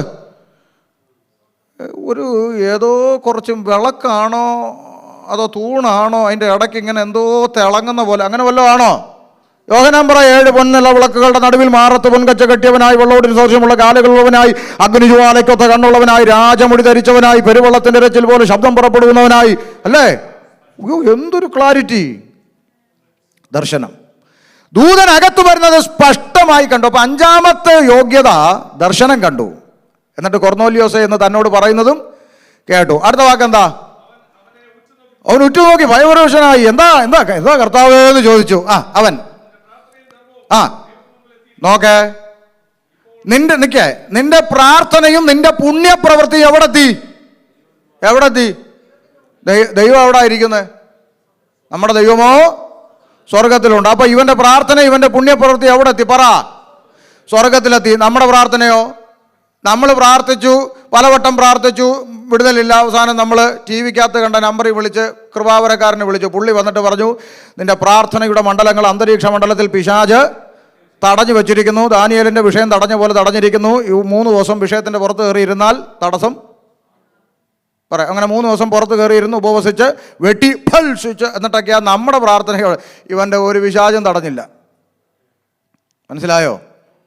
പ്രാർത്ഥനയും പുണ്യപ്രവൃത്തിയും എല്ലാം എവിടെ എത്തി? സ്വർഗത്തിൽ ദൈവത്തിൻ്റെ മുമ്പിലെത്തി. അടുത്ത വാക്ക്, ഇപ്പോൾ യോപ്പയിലേക്ക് ആളയച്ച് പത്രോസ് എന്ന് മരുപേരുള്ള ശീമോനെ വരുത്തുക. നിൽക്കട്ടെ, ഇവിടെ വേണമെങ്കിൽ ഈ പട്ടാളക്കാരൻ അധികാരി കൊർന്നൊല്യോസ്, ഈ പട്ടാളക്കാരന് വേണമെങ്കിൽ ദൂതനുമായിട്ടൊന്ന് പിണങ്ങാനുള്ള വകുപ്പ് ഇവിടെ ഉണ്ട്, ഈ വാക്യത്തിലുണ്ട്. വേണമെങ്കിൽ ഒന്ന് ചോദിക്കുക. ഞാൻ ആ സംഭാഷണം എൻ്റെതായ രീതിയിലൊന്ന് പറയാം. ദൂതനോട് എന്നാ പറഞ്ഞ്? യോപ്പയിലേക്ക് ആളയച്ചു പത്രോസ് എന്ന് മറുപേരുള്ള ശീമോനെ വരുത്തണം. എന്തിന്? പുള്ളിക്ക് ചോദിച്ചൂടെ? എൻ്റെ ചിന്തയാണ് പറയുന്നത്, എൻ്റെ ചിന്തയാണ്, അതിലുള്ളതല്ല, എൻ്റെ ചിന്ത പറയാം. എന്തിന്? അയാൾ ഷീമോനോ അതാരാ? അല്ല, പണ്ടങ്ങാണ്ട് മീൻ പിടിച്ചുകൊണ്ട് നടന്ന പുള്ളിയല്ലേ ഇപ്പോൾ വെള്ള ഉടുപ്പിട്ട് കൊട്ടാൻ നടക്കുന്നേ? ഉപദേശി അല്ലേ? പണ്ട് മീൻ പിടുത്തമല്ലായിരുന്നു പുള്ളിയുടെ ജോലി. ഇപ്പോൾ അങ്ങാണ്ട് കൊട്ടിപ്പാടിയൊക്കെ നടക്കുന്നുണ്ട് പത്രോസ്. പുള്ളി എൻ്റെ വീട്ടിൽ അതിൻ്റെ ആവശ്യം എന്തിനാ? 1, ഞാൻ ആരാ? ഭക്തൻ. 2, കുടുംബമായിട്ട് ദൈവത്തെ ഭയപ്പെടുന്നവൻ. 3, പുണ്യപ്രവൃത്തി ചെയ്യുന്നു. 4, എപ്പോഴും പ്രാർത്ഥിക്കുന്നു. ഇതെല്ലാം പോരട്ടെ, ദൈവദൂതനകത്ത് വരുന്നത് സ്പഷ്ടമായിട്ട് കണ്ടു. അതും പോട്ടെ, എൻ്റെ പ്രാർത്ഥനയും എൻ്റെ പുണ്യപ്രവൃത്തികളും എല്ലാം എവിടെ എത്തിയെന്നാണ് നീ പറഞ്ഞേ? സ്വർഗത്തിൽ ദൈവത്തിൻ്റെ അടുത്തെത്തി. ഇനി കണ്ട ഉപദേശിമാരെയൊക്കെ എൻ്റെ വീട്ടിൽ വിളിക്കേണ്ട കാര്യം എന്താ? അവിടെ ദൂതനൊരു മറുപടി പറയും, കൊർന്നല്യോസേ, നിൻ്റെ പ്രാർത്ഥനയും നിൻ്റെ പുണ്യപ്രവൃത്തിയൊക്കെ അവിടെ എത്തി, പക്ഷേ നീ അവിടെ എത്തത്തില്ല. നീ എത്തണമെങ്കിൽ ഉപദേശിയെ വിളിക്കണം. ഞാൻ പറഞ്ഞ വിഷയം പിടി കിട്ടിയോ? ഇപ്പം പുറത്തുള്ളവൻ പറയുക, ഞാൻ ഇന്ന് വരെയും ചോദിച്ചതൊക്കെ ദൈവം എനിക്ക്, കാര്യം എന്താ? ദൈവം എല്ലാം എന്നെ കാണിക്കും. എന്നെ കാണിക്കാതെ ദൈവം ഒന്നും, ആയിക്കോട്ടെ, ഇവിടെ കാണിച്ചല്ലോ. പക്ഷേ ഇതെല്ലാം ചെയ്തതുകൊണ്ട് നീ അവിടെ എത്തണമെന്നില്ല. നീ എത്തണമെങ്കിൽ വചനം കേൾക്കണം. 44-ാം വാക്യത്തിൽ എന്താ എഴുതിയിരിക്കുന്നത്? 44. പത്രോസ് ഈ വാക്കുകളെ പ്രസ്താവിക്കുമ്പോൾ തന്നെ വചനം കേട്ട എല്ലാവരുടെ മേലും എന്തു വന്നു പറ. അപ്പം എൻ്റെ ചോദ്യം നിങ്ങളോട്, നേരത്തെ പറഞ്ഞ 5 യോഗ്യത അവനുണ്ടായപ്പോഴും എന്തില്ല? പരിശുദ്ധാത്മാവില്ല. അപ്പം ഈ 5 യോഗ്യത ഉള്ളത് കൊണ്ട് അവനിൽ പരിശുദ്ധാത്മാവ് ഉണ്ടാകണമെന്നില്ല. അതാ നമ്മളെക്കാളും നല്ല പ്രവൃത്തി ചെയ്യുന്ന ആളുകൾ ഈ സമൂഹത്തിലുള്ള ഉണ്ടാകാൻ കാരണം. അതുകൊണ്ട് അവന് ഈ പരിശുദ്ധാത്മാവ് ഉണ്ടാവണമെന്നില്ല. മനസ്സിലായോ? പരിശുദ്ധാത്മാവ് അവൻ്റെ മേൽ വന്നപ്പോൾ അവരെല്ലാവരും രക്ഷയിലേക്കും സ്നാനത്തിലേക്കും നയിക്കപ്പെടുന്ന രംഗമാണ് നമ്മൾ അവിടെ കാണുന്നത്. അപ്പോഴാണ് ആ വ്യക്തി നിത്യതയ്ക്ക് അവകാശിയായി മാറുന്നത്. അതാ നേരത്തെ പറഞ്ഞ ദൈവദാസൻ പറഞ്ഞേ, ഇതെല്ലാം കിട്ടും, പക്ഷെ ഇതൊന്നും കൊണ്ട് നമ്മൾ അവിടെ എത്തണമെന്നില്ല. അപ്പൊ പള്ളിക്കകത്ത് കയറിയത് കൊണ്ട് നമ്മൾ സഭയാകണമെന്നില്ല. ദർശനം കാണിക്കുന്നു, അതുകൊണ്ട് നീ സഭയാകണമെന്നില്ല. ഈ ചർച്ചിലുള്ള ആരെക്കാളും നല്ലപോലെ ഞാൻ പ്രാർത്ഥിക്കുന്നു, അതുകൊണ്ട് നീ സഭയാകണമെന്നില്ല. ഇല്ല. ആമേൻ. അങ്ങനെ ആകണമെന്നില്ല. പിന്നെ എന്താ സഭ? റോമാലേഖനം 12-ാം അധ്യായം 4-5 വാക്യങ്ങളിലേക്ക് വേഗത്തിൽ വരാം. വായിച്ചു. ഉണ്ടല്ലോ.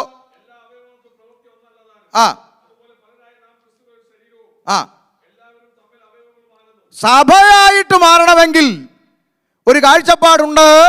എന്താണ് സഭ എന്നാൽ? യേശു ക്രിസ്തുവിൻ്റെ ശരീരം. ആമേൻ. നാം അതിൻ്റെ പാർട്ടായിരിക്കുന്ന അവയവങ്ങൾ. അത് ചെറിയ കാര്യമല്ലത്. സ്തോത്രം. എന്താ സഭ? കൊരിന്ത് ലേഖനത്തിൽ പൗലോസ് ലേഖ അല്പം കൂടെ വിശദീകരിച്ചു. 1 കൊരിന്തി 12-ാം അധ്യായം 12 മുതൽ നമുക്കൊന്ന് അല്പം ധ്യാനിക്കാം.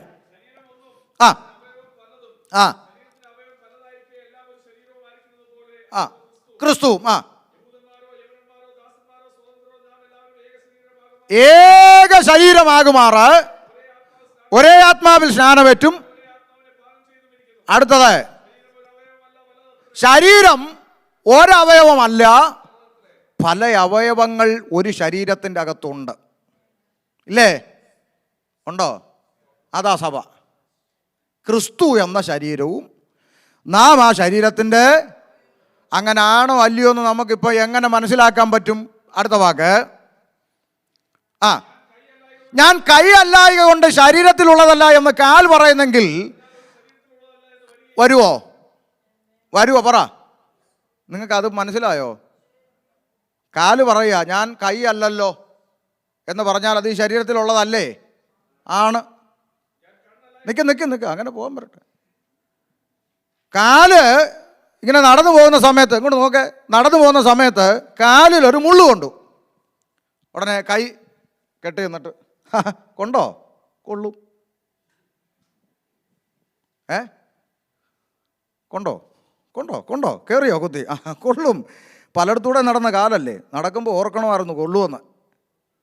ഇങ്ങനെ പറഞ്ഞുകൊണ്ട് നിൽക്കുവോ കൈ? പറ ദൈവമക്കളെ. ഈ ശരീരത്തിലുള്ളതാണെങ്കിൽ, ശരീരത്തിൽ ഇല്ലാത്തതാണെങ്കിൽ ഇത് പറഞ്ഞുകൊണ്ട് നിൽക്കും. ശരീരത്തിലുള്ളതാണെങ്കിൽ കൊള്ളുന്ന നിമിഷം കൈ പാഞ്ഞു വന്ന് ആ മുള്ളെടുത്ത് കളഞ്ഞ ആ മുറിവിന് വൈദ്യം ചെയ്യും. സഭയിൽ ഒരുത്തനൊരു പ്രതികൂലം വന്നാൽ അവൻ ആ ശരീരത്തിൻ്റെ ഭാഗമായിട്ടുള്ളവനാണെങ്കിൽ അവൻ ഓടി അതിന് വൈദ്യം ചെയ്യാൻ ശ്രമിക്കത്തേ ഉള്ളൂ. മാറി നിന്നേച്ച് എന്തോ കാര്യമായ കുഴപ്പം വന്നുകൊണ്ടാണ് അവർക്ക് ഈ രോഗം. നമ്മൾ പറയുന്ന കമൻ്ററിയാ. സഭയിലുള്ളവർക്ക് ഒരു ഇച്ചിരി വലിയൊരു പ്രശ്നം വന്നു, നമ്മൾ പറയും എന്തോ കുരുത്തക്കേട്. ഒപ്പിച്ച് വെറുതെ ഒന്നുമല്ല, അങ്ങനെയൊന്നും വരത്തില്ല, പുള്ളിക്ക് കാര്യമായിട്ട് എന്തോ വീഴ്ച. ഒന്ന് ചിന്തിച്ച് നോക്കേ. അതിനെ വൈദ്യം ചെയ്യുക എന്നുള്ള ഉത്തരവാദിത്വമാണ് എൻ്റെതെന്ന് അവന് മനസ്സിലാകാത്തതിൻ്റെ ഒറ്റ കാരണമേ ഉള്ളൂ, നീ ഇതുവരെ ഈ ശരീരത്തിൻ്റെ അവയവമായിട്ടില്ല. അർത്ഥാൽ നീ രക്ഷിക്കപ്പെട്ടിട്ടില്ല, നീ ശരിയായി സഭയായിട്ടില്ല. Price the Lord. നടക്കാൻ ഉപയോഗിക്കുന്ന അവയവമാണ് കാല്. ആ ഉപയോഗം കൈ കൊണ്ടില്ലാത്തത് കൊണ്ട് കൈ ശരീരത്തിലുള്ളതല്ലേ? അതെ. അതുകൊണ്ടാണ് പറഞ്ഞത്, കാല് ചെയ്യുന്നത് കൈക്ക് ചെയ്യാൻ പറ്റത്തില്ല, കൈ ചെയ്യുന്നത് മൂക്ക് ചെയ്യത്തില്ല, മൂക്ക് ചെയ്യുന്നത് കണ്ണ് ചെയ്യത്തില്ല. അതുകൊണ്ട് ഇത് ഒരു ശരീരത്തിലുള്ളതല്ലേ? അതെ. ഒരൊറ്റ ദൈവസഭയ്ക്കകത്ത് അവൻ ചെയ്യുന്ന പോലെ നിനക്ക് ചെയ്യാൻ പറ്റത്തില്ലെങ്കിലും നിനക്ക് തന്നൊരു കൃപ അവനും ചെയ്യാൻ പറ്റത്തില്ല. Price the Lord. അതുകൊണ്ടാണ് കർത്താവ് പറഞ്ഞ് നിങ്ങൾ ഭൂമിയുടെ ഉപ്പാകുന്നു, അല്ലേ? ഉപ്പാകുന്നു, നിങ്ങൾ ഭൂമിയുടെ ഉപ്പാകുന്നു, അല്ലേ? ഉപ്പ. അതിനകത്ത് ഒത്തിരി മർമ്മമുണ്ട്. അതൊരു പ്രസംഗമാണ്, അതിലോട്ട് പോകുന്നില്ല. അതിൽ നിന്ന് ഒരു പോയിൻ്റ് മാത്രം ഞാൻ എടുക്കാം. ഇപ്പം ഞാൻ കർത്താവിൻ്റെ ദാസൻ്റെ വീട്ടിൽ ചെന്ന് ഒന്നിരിക്കട്ടെ, ഞങ്ങൾ തമ്മിലാകുമ്പം പറയാനുള്ളൊരു സാഹോദര്യ ബന്ധമുണ്ട്, അതുകൊണ്ട് പറയുക. അപ്പം ദൈവദാസൻ പറഞ്ഞു, അമ്മമ്മയോട് പറഞ്ഞു, എടി ഷമീർ പാസ്റ്റർ വരുന്നു, നീ പിന്നെ എടിയെന്നൊന്നും വിളിക്കുകയല്ല, പുള്ളി മോളെ എന്നാണ് വിളിക്കുന്നത്. ഞാനതെപ്പോഴും ശ്രദ്ധിക്കുന്നൊരു കാര്യമാണ്, മോളെ എന്ന്. ചില ആളുകൾ വിളിക്കും, ഇയാൾക്ക് വയസ്സായിട്ടും ഇയാൾ മോളെ, അങ്ങനെയൊക്കെ ചിന്തിക്കും. പക്ഷേ അതൊരു സന്തോഷമാണ് കേൾക്കുന്ന നമുക്കും, അല്ലേ? ഭയങ്കര. നിങ്ങൾക്ക് സന്തോഷമില്ലേ? നിങ്ങൾ സന്തോഷിക്കണമെങ്കിൽ നിങ്ങളെ വിളിക്കണ്ടേ കെട്ടിയോൻ, അല്ലേ? എന്നാലല്ലേ നിങ്ങൾക്ക് സന്തോഷം. നമ്മുടെ നാട്ടിലൊക്കെ ആണെങ്കിൽ മോളെ എന്ന് വിളിക്കുന്ന മുമ്പും പിമ്പും വേറെയൊക്കെ ചേർത്തൊക്കെ ആളുകൾ വിളിക്കും. അങ്ങനെയൊന്നും അല്ല, വളരെ സ്നേഹത്തോടാണ് വിളിക്കുക. അപ്പോൾ പറയും, ദൈവവാസിയോട് പറയുക, ഷമീർ പാസ്റ്റർ വന്നു, പിന്നെ നമുക്ക് ഇച്ചിരി ചപ്പാത്തി ഉണ്ടാക്കുക, പെട്ടെന്ന് കൊടുക്കാമെന്നെങ്ങാനും പറഞ്ഞെന്നിരിക്കട്ടെ, ഉദാഹരണം. അപ്പം അമ്മാമ്മ ഓടി അടുക്കളയിലോട്ട് കയറി പെട്ടെന്ന് വന്നു, പിന്നെ ചപ്പാത്തിക്ക് ഇച്ചിരി കറി ഉണ്ടാക്കാനായിട്ട് നോക്കി, മുട്ടക്കറി എങ്ങാനും വെക്കാൻ നോക്കി. നോക്കിയിട്ട് പറഞ്ഞു, അയ്യോ ഉപ്പില്ലെന്നു. ഉപ്പ് ഇല്ല, ഉപ്പ് തീർന്നു പോയി. ഇനിയിപ്പം പാതിരാത്രി അല്ലെങ്കിൽ രാത്രി അസമയത്ത് അയലത്തെ വീട്ടിൽ ചെന്ന് ഉപ്പ് ചോദിക്കുന്ന മോശം. പ്രത്യേകിച്ച് അമേരിക്ക അയലത്തുകാരോട് ഇന്ന് ഉപ്പ് ചോദിക്കുകയല്ലോ. ഇനിയിപ്പോൾ കട അടച്ചോ, ഇനിയിപ്പോൾ നാളെ മേടിക്കാൻ പറ്റും, എന്താ ചെയ്യുക എന്നൊക്കെ വിഷമിച്ചിങ്ങനെ ഇരിക്കുക.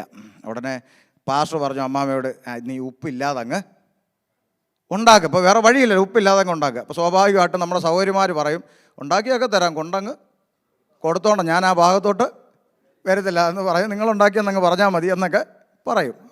അപ്പോൾ പാസ്റ്ററും ആകെ വിഷമത്തിലായിട്ട് ഇങ്ങനെ അടുക്കളയിലോട്ട് നോക്കിയപ്പോൾ അവിടെ ഇങ്ങനെ നിരന്നിരിക്കുന്നു മുളക് പൊടി, മഞ്ഞപ്പൊടി, മല്ലിപ്പൊടി, അല്ലേ, കടുക്, ഉലുവ, പെരുംജീരകം, വെളുത്തുള്ളി, ചുവന്നുള്ളി തുടങ്ങിയ ഐറ്റങ്ങളെല്ലാം ഇരിക്കുകയാണ്. ഉടനെ പാസ്റ്റർ അങ്ങോട്ട്, നീ മനുഷ്യനെ വെറുതെ പേടിപ്പിക്കാനായിട്ട്, ഇന്ന് ഒരു ദിവസം ഒരു നേരം ഒരാൾക്ക്, ഒന്നുകൂടെ പറയാം, ഇന്ന് ഒരു ദിവസം ഒരു നേരം ഒരാൾക്ക്, ഇതിലേതെങ്കിലും വിട്ട് നിനക്കൊന്ന് അഡ്ജസ്റ്റ് ചെയ്തൂടെ?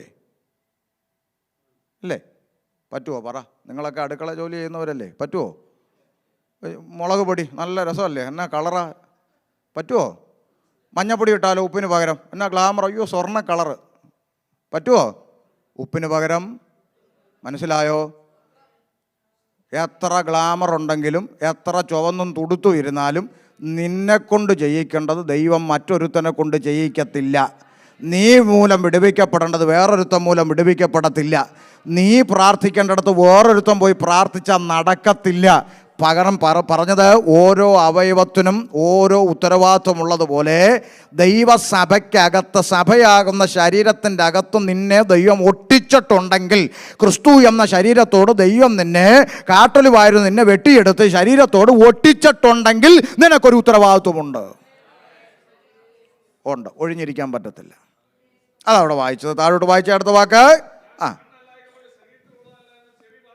ആ കണ്ണല്ല, ഞാൻ ചെവിയാ, എനിക്ക് കാണാനൊന്നും പറ്റത്തില്ല. ചെവി പറയാം, എനിക്കൊന്നും കാണാൻ പറ്റത്തില്ല, ഞാൻ ചെവിയാ, എനിക്ക് ചെവിയുടെ പരിപാടിയേ ഉള്ളൂ എന്ന് പറഞ്ഞാലും നീ ശരീരത്തിലുള്ളതാണെങ്കിൽ ചെവിക്കകത്തൊരു വണ്ട് കയറിയാൽ ചെവിയിൽ നിന്നാണോ കണ്ണുനീര് വരുന്നേ?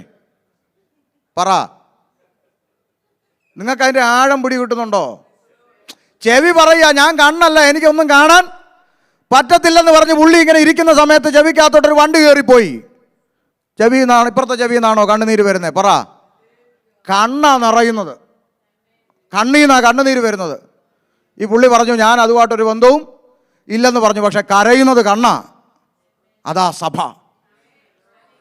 അതാകണം സഭ.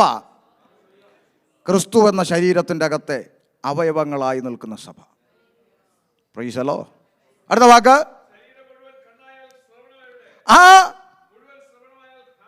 നിങ്ങൾക്ക് ഒരു മനുഷ്യന്റെ ശരീരത്തിൽ മുഴുവൻ ചെവിയാ. എങ്ങനെയുണ്ട്? ഒരു മനുഷ്യന്റെ ദേഹം മുഴുവൻ കണ്ണാ. നല്ല ഭംഗിയാണോ? കണ്ണ് പോട്ടെ, ഈ രണ്ട് കണ്ണിൻ്റെ നടുക്കൊരു ചെറിയ എന്തെങ്കിലും ഒന്ന് വന്നാൽ തന്നെ ആദിയല്ലേ? ഈ മുഖത്ത് ഒരു മുഖക്കുരു വന്നൊന്ന് പൊട്ടി ഇച്ചിരി വല്ലാണ്ടായി പോയി കഴിഞ്ഞാൽ തന്നെ തുടങ്ങും വെപ്രാളം അല്ലേ? അപ്പോൾ ദേഹം മുഴുവൻ കണ്ണായാലോ? സ്തോത്രം.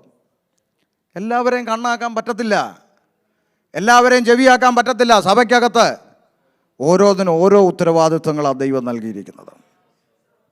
അവൻ പ്രസംഗിച്ച പോലെ എനിക്ക് പ്രസംഗിക്കാൻ പറ്റത്തില്ല, ഓക്കെ, പക്ഷെ അവന് പറ്റാത്തൊരു കൃപ ദൈവം നിനക്ക് തന്നിട്ടുണ്ട്. അത് തിരിച്ചറിഞ്ഞിട്ട് അത് വ്യാപാരം ചെയ്യാൻ ശ്രമിക്കുമ്പോഴാണ് ശരീരത്തിന് അത് അനുഗ്രഹമായി മാറുന്നത്.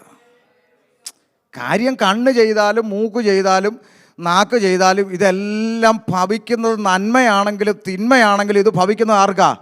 ബോഡി, ശരീരത്തിനാണ് ഇത് എഫക്റ്റ് ചെയ്യുന്നത്.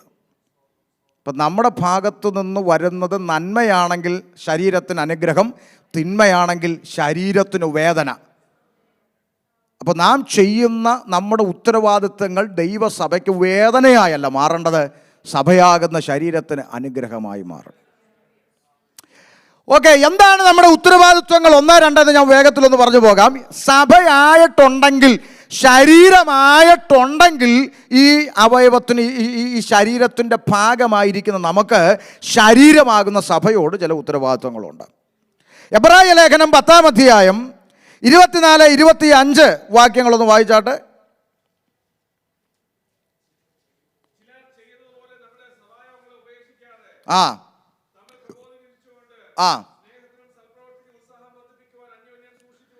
ചിലര് ചെയ്യുന്ന, എല്ലാവരും പറഞ്ഞില്ലല്ലോ, ചിലര് ചെയ്യുന്ന പോലെ സഭായോഗങ്ങൾ ഉപേക്ഷയായി. നിൽക്കട്ടെ, സഭായോഗം എന്ത് ചെയ്യരുത്? സ്തോത്രം. നമ്മുടെ ശരീരത്തിൽ നിന്ന് ഒരു കൈ വെട്ടിയെടുത്ത് ഷോക്കേഴ്സിൽ വെച്ച് നമ്മൾ ആരാധനയ്ക്ക് വന്നാൽ എങ്ങനെ ഇരിക്കും? പറ. കൈ മുറിച്ചെടുത്ത് ഷോക്കേഴ്സിൽ വെച്ചു, എന്നിട്ട് നമ്മൾ ചർച്ചയിൽ വന്നിരിക്കുക, എങ്ങനെ ഇരിക്കും? ഈ ശരീരത്തിൽ നിന്ന് ഒരവയവവും മുറിഞ്ഞു മാറിയിരിക്കരുത് എന്നാണ് പറഞ്ഞത്. സഭായോഗത്തിന് വരുമ്പോൾ എല്ലാവരും വരണം, ഒന്നും മാറിയിരിക്കരുത്. കഷ്ടകാലത്തിന് ഗതികേടിനൊരു കൊറോണ വന്ന് പെട്ടതുകൊണ്ട് പലതും ഇന്നും സൂമിൽ നിന്ന് ഇറങ്ങിയിട്ടില്ല, ഓൺലൈനിൽ ഒട്ടിപ്പോയി. Price the Lord. ഓൺലൈനിൽ ഒട്ടിപ്പോയി. ഒരു ശരീരത്തിൻ്റെ അവയവം, കണ്ണ് ഫിലദൽഫിയയിൽ, കാല് ന്യൂയോർക്കിൽ മുറിച്ച് മാറ്റി വെച്ചിട്ട് ഈ അവയവങ്ങളൊന്നും ഇല്ലാത്ത ഒരു ശരീരം ഇവിടെ നിൽക്കുക. നിങ്ങൾ ചിന്തിച്ചു നോക്ക്, അങ്ങനെ ചിന്തിച്ചു നോക്ക്. ഓക്കെ, ഒരു പ്രത്യേക സാഹചര്യത്തിൽ അങ്ങനെ ഉണ്ടായി, അത് കഴിഞ്ഞു, ദൈവം വിടുവിച്ചില്ലേ? എന്നാലും ഇന്നും എവിടെ ഒട്ടിപ്പോയി? ഓൺലൈനിൽ ഒട്ടിപ്പോയെന്ന്. എന്നാൽ വേദപുസ്തകം പറ അങ്ങനല്ല. സഭായോഗം ഉപേക്ഷയായി വിചാരിക്കരുത്, സഭായോഗം ഉപേക്ഷിക്കരുത്. ഒരു ദൈവവൈതൽ രക്ഷിക്കപ്പെട്ടവനാണെങ്കിൽ ആ രക്ഷിക്കപ്പെട്ട ആ വ്യക്തിയെ സംബന്ധിച്ച് അപ്പോസ്തലപ്രവൃത്തി 2-ാം അധ്യായം 47 നമ്മൾ കുറിവാക്യം വായിച്ചെങ്കിലും അതിൻ്റെ 42-ാം വാക്യം എന്താ വായിച്ചത്? 42. അവർ അപ്പോസ്തലന്മാരുടെ ഉപദേശം കേട്ടു. അടുത്തത്, കൂട്ടായ്മ ആചരിച്ചു. രക്ഷിക്കപ്പെട്ടവന് കൂട്ടായ്മയുണ്ടെന്ന്. സ്തോത്രം. എന്തൊരു കാരണം കൊണ്ടും ഭൗതികമായ എന്തെങ്കിലും നേട്ടം കിട്ടുകൊണ്ടും സഭായോഗം ഉപേക്ഷിക്കരുത്. Price the Lord. നാട്ടിൽ കാണുന്നൊരു ചിത്രമുണ്ട്. ഒരുത്തൻ വന്നിരുന്ന് കരയും, പ്രാർത്ഥിക്കും, എൻ്റെ പാസ്റ്ററെ ഒരു സെൻറ്റ് വസ്തുവില്ല, ഒരു വീടില്ല, പ്രാർത്ഥിക്കണം. ഇനി ഞാൻ കുടുംബക്കാരുടെയും ബന്ധുക്കാരുടെയും ഒക്കെ നടുവിൽ നിന്ന് ഇറങ്ങി ഒറ്റപ്പെട്ടു, ഇനി അവരുടെ മുഖത്ത് നോക്കാൻ പറ്റത്തില്ല, എനിക്ക് വയ്യ. ദൈവദാസൻ പറഞ്ഞു, ഭാരപ്പെടണ്ട, പ്രാർത്ഥിക്കാം. സഭയായി പ്രാർത്ഥിച്ചു. ഈ മനുഷ്യന് വേണ്ടി ദൈവദാസൻ 3, 7, 21 കുത്തിയിരുന്നു, ഉപവസിച്ചു, കരഞ്ഞു, നിലവിളിച്ചു, പ്രാർത്ഥിച്ചു. സഭ ഒന്നടങ്കം നിലവിളിച്ചു. 1 സെൻറ്റ് വസ്തുവില്ലാത്തവന് ദൈവം 1 ഏക്കർ റബ്ബർ കൊടുത്തു. ദൈവത്തിൻ്റെ കരുണ, 1 ഏക്കർ റബ്ബർ കൊടുത്തു. ഇപ്പോൾ ഉപവാസം വെച്ചാൽ പുള്ളിക്ക് നേരമില്ല, റബ്ബർ വെട്ടാൻ പോകണം. മനസ്സിലായോ നിങ്ങൾക്ക്? ഇതില്ലാത്തൊരു കാലത്തെക്കുറിച്ച് ആൾ ഓർക്കുന്നില്ലെന്ന്. വല്ലപ്പോഴും ഒന്ന് തിരിഞ്ഞു നോക്കിയാൽ നമുക്ക് ദൈവത്തെ ആരാധിക്കാൻ തോന്നും. രാത്രി മുഴുവൻ അധ്വാനിച്ചു, ഒരു നത്തോലി പോലും കിട്ടിയില്ല എന്ന് പറഞ്ഞ് വല കഴുകിക്കൊണ്ട് നിൽക്കുന്ന പത്രോസ്. നിങ്ങൾക്കറിയാവുന്ന വിഷയമാണ്. പത്രോസ് വല വീണു. ആ പടകുകളിൽ യേശു അടുത്ത് വന്നു. ശിമോൻ ഉള്ളതായ ഒന്നിൽ കയറി കരയെന്ന് അല്പം നീക്കാൻ പറഞ്ഞു. അങ്ങോട്ട് നീക്കി. അവൻ സംസാരിച്ച് തീർന്നപ്പോൾ അവൻ ശിമോനോട് ആഴത്തിലേക്ക് നീക്കി മീൻപിടുത്തത്തിന് വല ഇറക്കുമെന്ന് പറഞ്ഞു. അവൻ അങ്ങനെ ചെയ്തപ്പോൾ പെരുത്ത മീൻകൂട്ടം അകപ്പെട്ടു. വല കീറാറായി. അടുത്തുള്ള പടകിലുള്ളവരെ സഹായിപ്പാൻ മാടി വിളിച്ചു. അവരും വന്ന് പടക് 2 മുങ്ങുമാറാകുവോളം വേണ്ടുവോളം നിറച്ചു. നിങ്ങൾ ചിന്തിച്ചേ, ഒരു നത്തോലി പോലും ഇല്ലാതെ നിന്ന് വല കഴിയുക. ഹൃദയത്തിൻ്റെ അകത്ത് ഭാരം. നാളെ ബ്ലേഡുകാരൻ എന്തോ കൊടുക്കും. ബ്ലേഡുകാരൻ, പലിശക്കാരൻ ആരാ? സക്കായി. ഇവൻ എന്ത് കൊടുക്കും? വീട്ടിലെ കാര്യങ്ങൾ എങ്ങനെ നടക്കും, മക്കളുടെ കാര്യം എങ്ങനെ, ഇതെല്ലാം ചിന്തിച്ച് ഭാരപ്പെട്ടുകൊണ്ട് നിൽക്കുമ്പോഴാണ് കർത്താവ് വരുന്നു, പടക് വിട്ടു കൊടുക്കുന്നു, പ്രസംഗിക്കുന്നു. എല്ലാം കഴിഞ്ഞ് ഒരു നത്തോലി പോലും ഇല്ലാത്തവൻ്റെ പടകിൽ ഇപ്പം നെമ്മീൻ ചൂര കടന്ന് പടക്കുക. അവിടെ ഒരു വാക്യമുണ്ട്. ശിമോൻ പത്രോസ് ഇത് കണ്ടിട്ട് പറ, യേശുവിൻ്റെ കാൽക്കൽ നമ്മളെ കാണുവാണെങ്കിൽ എങ്ങോട്ട് വീഴും? പറ, സത്യസന്ധമായി പറ, കള്ളം പറയാതെ. നമ്മളാണ് എങ്ങോട്ട് വീഴും? നത്തോലി പോലും ഇല്ലാതിരുന്ന സ്ഥാനത്ത് നെമ്മീൻ ചൂര കടന്ന് അങ്ങോട്ട് പട്ടക്കുക. മറ്റുള്ളവരെല്ലാം ഉണ്ടോ പത്രോസിൻ്റെ വല ചാകര, നമ്മളെങ്ങോട്ട് വീഴും? അങ്ങോട്ട് മീൻ്റെ നെഞ്ചത്തോട്ട് അങ്ങോട്ട് വീണ്ടും ഇങ്ങനെ കിടക്കും. നത്തോലി പോലും ഇല്ലാത്തവൻ്റെ പടകിൽ നെമ്മീൻ ചൂര പടച്ചപ്പോൾ പത്രോസ് മീൻ്റെ പുറത്തോട്ടല്ല നെഞ്ചും തല്ലി വീണത്, അത് തന്നവൻ്റെ കാൽക്കൽ വീണു. Price the Lord. പുറകോട്ടും തിരിഞ്ഞു നോക്കുമ്പോൾ ആമൻ ഈ പട്ടണത്തിൽ എങ്ങനെ വന്നു, ഏത് സാഹചര്യത്തിൽ വന്നു, വന്ന ഇടത്താണോ ഞാൻ ഇന്ന് നിൽക്കുന്നത് എന്ന് ചിന്തിക്കുമ്പോൾ അത് തന്നവൻ്റെ കാൽക്കൽ വീഴേണ്ടതിന് പകരം ലഭിച്ച നന്മയുടെ പുറത്ത് കിടന്ന് പുളയ്ക്കുന്ന ആധുനിക പെന്തക്കോസ്റ്റിൻ്റെ നടുവിൽ നിന്ന് ഇന്ന് രാത്രി അല്ലെങ്കിൽ ഈ പകലിൽ നന്മയുടെ പുറത്ത് കിടന്ന് പുളയ്ക്കാതെ അത് തന്ന കർത്താവിൻ്റെ പാദപീഠത്തിലേക്ക് വീഴുന്ന ഒരനുഭവമായിരിക്കണം സഭയ്ക്കുണ്ടാകേണ്ടത്. ഹല്ലേലൂയ. അവിടെ കിടക്കട്ടെ, അതുണ്ടല്ലോ, നന്മ അവിടെ ഉണ്ടല്ലോ, അവിടെ കിടക്കട്ടെ. അത് തന്ന കർത്താവിൻ്റെ കാൽക്കൽ കിടക്കുന്ന അനുഭവം. നമുക്ക് പലതും ലഭിക്കുമ്പോൾ നമ്മൾ കർത്താവിൽ നിന്ന് മാറിപ്പോകുന്ന അനുഭവങ്ങളുണ്ട്. എന്നാൽ ബൈബിൾ പറയാണ് സഭായോഗം ഉപേക്ഷിക്കരുത്. അത് ഗൗരവമുള്ളൊരു വിഷയമാണ്. സഭ ക്രിസ്തുവിൻ്റെ ശരീരം.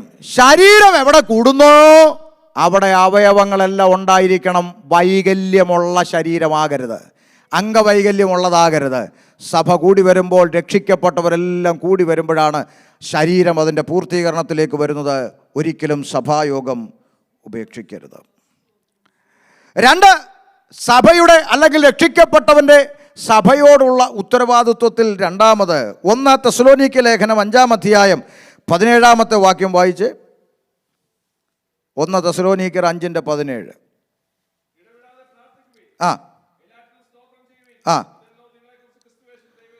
ഇതാണ് സഭയെ നിങ്ങളെക്കുറിച്ച് ദൈവത്തിനൊരു ഇഷ്ടമുണ്ട്. നിങ്ങൾ ഇടവിടാതെ എന്ത് ചെയ്യണം? പ്രാർത്ഥിക്കണം. സഭയ്ക്കൊരു ഉത്തരവാദിത്വമുണ്ട്. ദൈവസഭ എന്ന് പറയുന്ന ക്രിസ്തുവിൻ്റെ ശരീരം, ആ ശരീരത്തിൻ്റെ അവയവമായിരിക്കുന്ന എനിക്ക് ഈ ദൈവസഭയെക്കുറിച്ചൊരു ഉത്തരവാദിത്വമുണ്ട്. സഭയ്ക്കായി പ്രാർത്ഥിക്കുവാനുള്ള ഉത്തരവാദിത്വം. നമ്മളൊന്ന് ആത്മാർത്ഥമായിട്ട് മനസ്സിൽ നമ്മളൊന്ന് ചിന്തിച്ച് നോക്കിയേ. നമ്മൾ സഭയാം കുടുംബത്തിന് വേണ്ടി നമ്മൾ എത്ര പ്രാർത്ഥിക്കാറുണ്ട്? Praise the Lord. പൗലോസ് പറഞ്ഞൊരു വാചകമുണ്ട്, കൊലോസ്യ ലേഖനം 4-ാം അധ്യായം 2, 3, 4 വായിച്ച്. ആ ആ ആ ആ ആ അപ്പൊ സഭ പ്രാർത്ഥിക്കുക. എന്നാ കർത്താവേ, ഞങ്ങൾ സഭയായി കൂടി വരുമ്പോൾ ക്രിസ്തുവിൻ്റെ വചനം വേണ്ടും പോലെ ഞങ്ങളോട് സംസാരിക്കേണ്ടതിന് ശുശ്രൂഷിപ്പാൻ ദൈവദാസനെ ദൈവം ബലപ്പെടുത്തണം. ഞായറാഴ്ച ആരാധനയ്ക്ക് പോകുന്നതിന് മുമ്പ് ഞാൻ ആലയത്തിൽ ചെല്ലുമ്പോൾ ദൈവം എന്നോട് സംസാരിക്കേണ്ടതിന് ശുശ്രൂഷിക്കുന്ന ദൈവദാസനെ ബലപ്പെടുത്തേണ്ടതിന് സഭ പ്രാർത്ഥിക്കണം. സഭ അങ്ങനെ പ്രാർത്ഥിച്ചാൽ മാത്രമേ സഭയോട് പരിശുദ്ധാത്മാവ് സംസാരിക്കുന്ന ദൂത് വെളിപ്പെടത്തുള്ളൂ. അല്ലാത്തപ്പോഴാണ് നമുക്ക് ബുദ്ധിമുട്ടുകൾ ഉണ്ടാകുന്നത്. അല്ലാത്തപ്പോഴാണ് നമ്മൾ ഇന്ന് സംസാരിച്ചത് അത്ര ശരിയായില്ലെന്ന് നമുക്ക് തോന്നുന്നത്. നമ്മൾ പ്രാർത്ഥിച്ചിട്ട് ആ പ്രാർത്ഥന ദൈവം കേട്ടിട്ട് ദൈവം പ്രസംഗിക്കുന്നവനോട് ഇടപെട്ടിട്ട് ദൈവം നമ്മളോട് സംസാരിച്ചാൽ മാത്രമേ അത് നമുക്ക് ആശ്വാസവും അനുഗ്രഹവുമായി പുറത്തു പോകാൻ സാധിക്കുകയുള്ളൂ. സ്തോത്രം. അപ്പം നമ്മൾ ആരാധനയ്ക്ക് രാവിലെ ഇങ്ങോട്ട് എഴുന്നേറ്റ് ഒരുങ്ങി കുളിച്ച് റെഡിയായി വസ്ത്രവും ധരിച്ച് ബൈബിളും എടുത്ത് വണ്ടിയോട്ട് വെച്ച വേഗം കയറി സമയമായി ഇങ്ങോട്ട് വാന്ന് പറഞ്ഞ് ഓടി വലിച്ചു വാരി ഓടി വന്ന് അങ്ങോട്ട് പോയി 2 പാട്ടും പാടി പിന്നെ പ്രാർത്ഥിച്ചു കഴിഞ്ഞ് ഇറങ്ങിപ്പോകുന്ന ഉത്തരവാദിത്വത്തിൽ തീരുന്നില്ല. അടുത്ത ഒരാഴ്ച അടുത്തൊരു കൂട്ടായ്മ കൂടി വരുമ്പോൾ ദൈവം എന്നോട് വ്യക്തമായി വ്യക്തിപരമായി സംസാരിക്കേണ്ടതിന് ഇടപെടേണ്ടതിന് ദൈവം തൻ്റെ ദാസനോട് ഇടപെടണം, സംസാരിക്കണം, ബലപ്പെടുത്തണമെന്ന് പ്രാർത്ഥിച്ചു കൊണ്ടുവരുന്ന അനുഭവമാണ് ദൈവസഭ.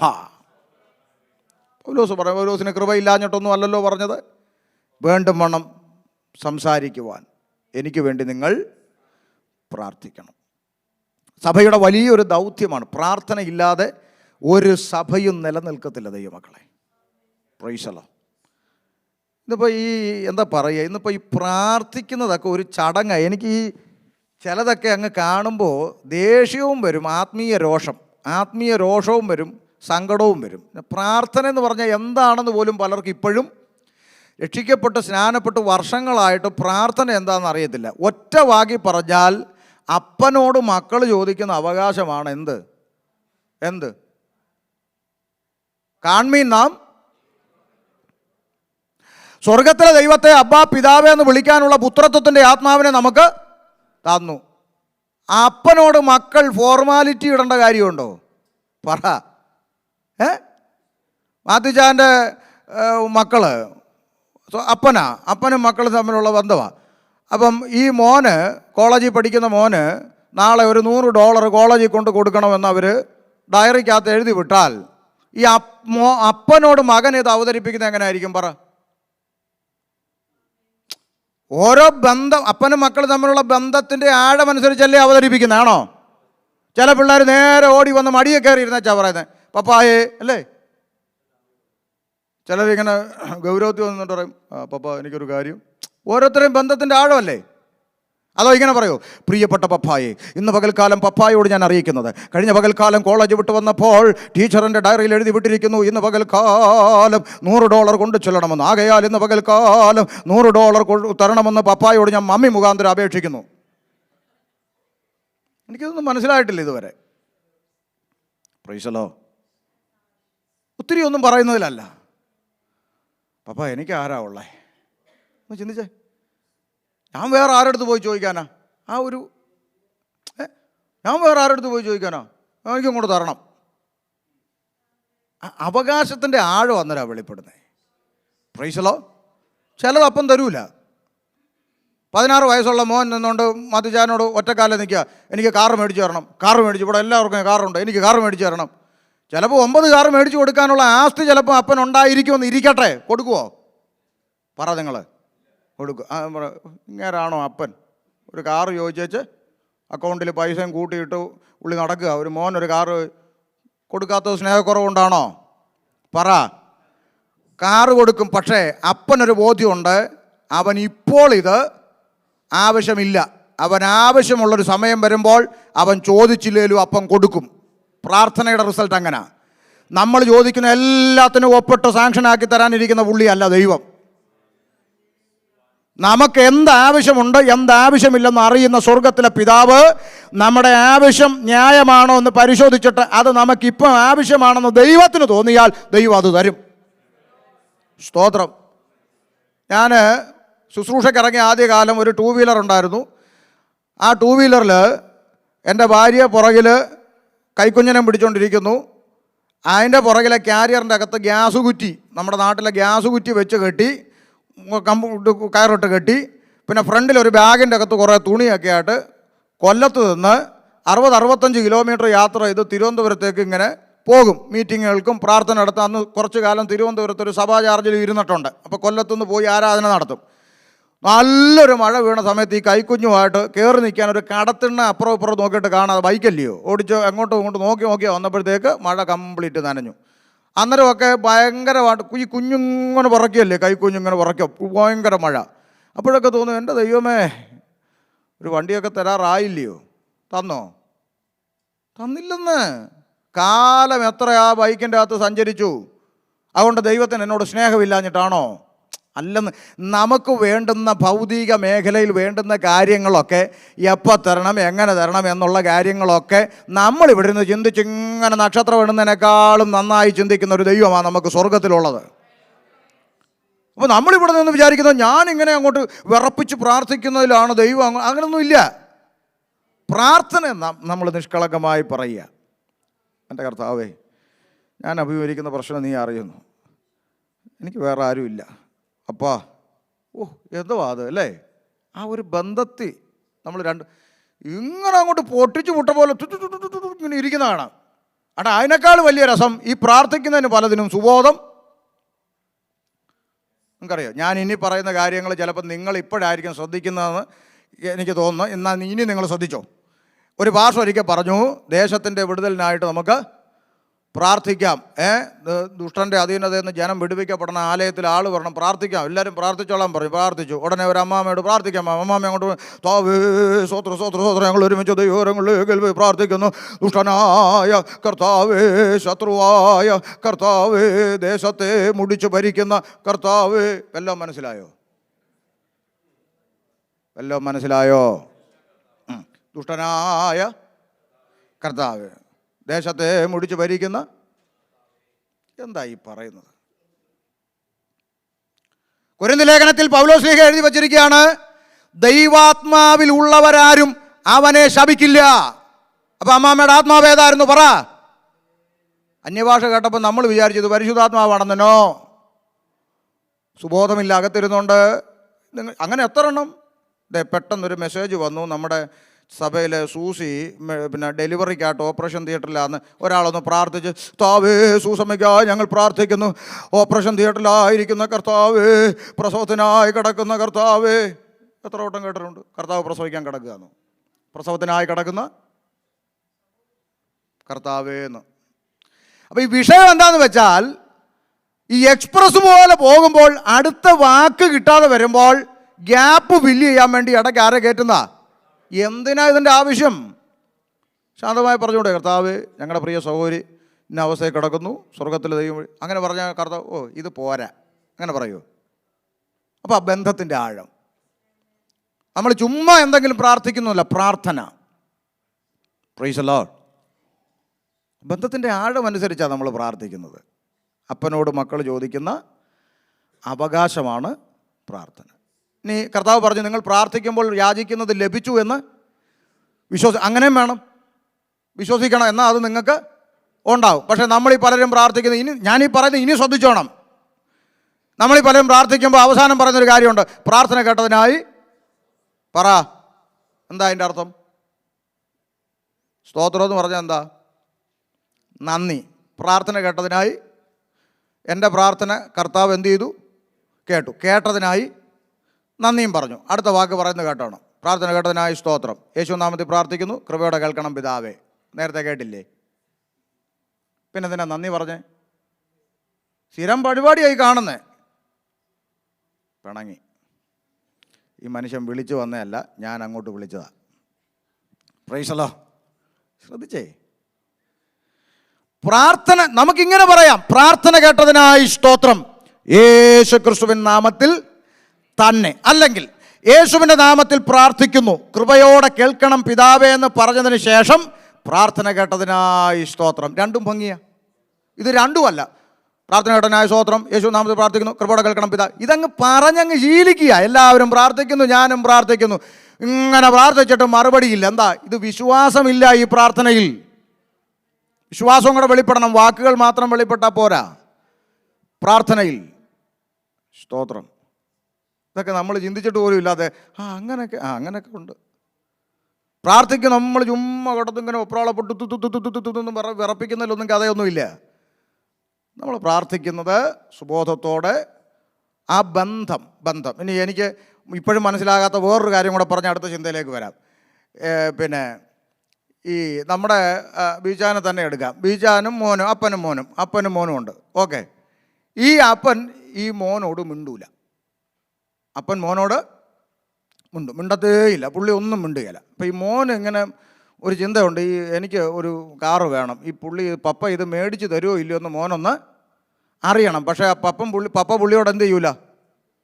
മിണ്ടൂല. അപ്പം മോനെ അപ്പുറത്തെ വീട്ടിലെ തോമസ് അങ്കിളിൻ്റെ അടുത്ത് നിന്നാൽ, തോമസ് അങ്കിളെ പിന്നെ എൻ്റെ പപ്പായോടൊന്ന് ചോദിക്കുക, എനിക്കൊരു വണ്ടി മേടിച്ച് തരാൻ ഉദ്ദേശം വല്ലതും ഉണ്ടോയെന്ന്. അപ്പോൾ തോമസ് അങ്കിൾ ചെന്ന് ബീച്ചാനോട് ചോദിക്കുക, ബിജുവേ മോന് കാറ് മേടിച്ച് കൊടുക്കാൻ വല്ല ഉദ്ദേശം ഉണ്ടോ? ഞാൻ അത് അങ്ങനെ ഒരു പ്ലാൻ ഉണ്ട്, പക്ഷേ ഒരു 6 മാസം കഴിഞ്ഞിട്ടേ ഉള്ളൂ. ഉടനെ തോമസ് അങ്കിൾ ഇപ്പുറത്ത് വന്ന് മോനോട് പറയുക, മകനെ ഒരു 6 മാസത്തിൻ്റെ അപ്പുറത്ത് നിനക്കൊരു വണ്ടി ലഭിക്കും. നിങ്ങൾക്ക് വല്ലതും മനസ്സിലായോ എന്ന് എനിക്ക് അറിഞ്ഞുകൂടാ.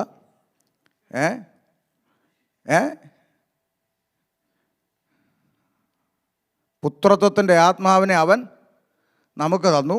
ദൈവത്തെ പിതാവെന്ന് വിളിക്കാനും ഏതു സമയത്തും ധൈര്യത്തോടെ കൃപാസനത്തെങ്കിൽ അടുത്തു വരുവാനുള്ള അധികാരവും തന്നു. പക്ഷേ നമ്മുടെ പ്രാർത്ഥനാ മുറിയിൽ ഈ അപ്പൻ നമ്മളോട് മിണ്ടൂല. നമുക്ക് 6 മാസം കഴിയുമ്പോൾ എന്ത് നന്മ കിട്ടുമെന്ന് നമ്മൾ TV കാണുന്നവനോട് വിളിച്ച് ചോദിക്കണം. കാര്യം നമ്മുടെ ദൈവം നമ്മളോട് ഈ ഗതികേടല്ലേ ഇവിടെ നടക്കുന്നത്. നമ്മളോട് മിണ്ടൂല. എങ്ങോ കിടക്കുന്നവൻ പറയണം, കുഴപ്പമില്ല, ഒരു 6 മാസത്തിൻ്റെ അപ്പുറത്തൊരു വിടുതൽ. അത് കഴിഞ്ഞ് പിന്നെ ഈ ദൈവം മിണ്ടുവോ? അത് കഴിഞ്ഞ് മിണ്ടുവോ നിന്നോട്? അപ്പോൾ വീണ്ടും നിനക്ക് അടുത്ത വിഷയം വരുമ്പോൾ നീ വീണ്ടും എന്ത് ചെയ്യണം? നിന്നോട് മിണ്ടാത്ത അപ്പൻ. അതെന്താ അപ്പനാ? എൻ്റെ ദൈവം എന്നോട് സംസാരിക്കും, എൻ്റെ ദൈവം എന്നോട് ഇടപെടും. എൻ്റെ പ്രാർത്ഥനാ മുറിയിൽ എന്നോട് സംസാരിക്കാത്ത അപ്പനല്ല എൻ്റെ അപ്പൻ. ഇനി ഈ ബിജുച്ചാനെന്ന് പറയുന്ന അപ്പൻ ഈ മോനോട് ഞാൻ അവനോട് മിണ്ടൂല എന്നൊരു തീരുമാനം, ഞാൻ അവനോട് സംസാരിക്കത്തില്ല എന്നൊരു തീരുമാനം ഈ അപ്പൻ എടുത്തിട്ടുണ്ടെങ്കിൽ അതിന് ഒരൊറ്റ കാരണമേ ഉള്ളൂ. അതിന് തക്കവണ്ണം ഒരു കുരുത്തക്കേട് അവൻ പ്രാപിച്ചിട്ടുണ്ട്. ആ കുരുത്തക്കേട് അവൻ വിട്ടുകളഞ്ഞേച്ച് പറയണം, പപ്പ ഞാൻ അങ്ങ് ചെയ്തു പോയി, പപ്പ എന്നോട് ക്ഷമിക്കണമെന്ന് പറഞ്ഞാൽ 2 കൈയും നീട്ടി ചേർത്ത് പിടിക്കും അപ്പൻ. നിന്റെ പ്രാർത്ഥനാ മുറിയിൽ നിന്നോട് ദൈവം സംസാരിക്കുന്നില്ലെങ്കിൽ നീ ഏറ്റുപറയേണ്ട വിഷയങ്ങൾ ഏറ്റുപറഞ്ഞ് ക്രമീകരിക്കപ്പെട്ട് ദൈവസന്നിധി നെടുമ്പാട് വീണാൽ ദൈവം നിന്നോട് സംസാരിക്കും. അല്ല, നിന്റെ കുറവ് അവിടെ തന്നെ വെച്ചിട്ട് നിന്നോട് പറയാനുള്ളത് ദൈവം വേറൊരുത്തനോട് പറയുമെങ്കിൽ ആ ദൈവത്തിനും എന്തോ കുഴപ്പമുണ്ട്, ആ പറയുന്നവനും എന്തോ കുഴപ്പമുണ്ട്. സ്തോത്രം.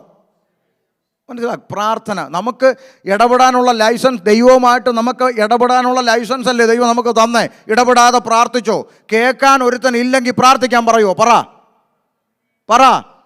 കേൾക്കാൻ ഞാൻ തയ്യാറാന്നുള്ളതുകൊണ്ടല്ലേ ദൈവം പറഞ്ഞു നിങ്ങൾ പ്രാർത്ഥിക്കുക, നിങ്ങൾ ചോദിക്കുക. കേൾക്കാൻ കഴിയുന്നൊരു ദൈവമുണ്ട്. ഞാൻ വേഗത്തിൽ വരാം. സഭയുടെ ഉത്തരവാദിത്വം, നമ്മൾ സഭയ്ക്കായി പ്രാർത്ഥിക്കേണ്ടതുണ്ട്. 3-ാമത്തെ ചിന്ത, എബ്രായ ലേഖനം 13:17. വേഗം വായിച്ചോ.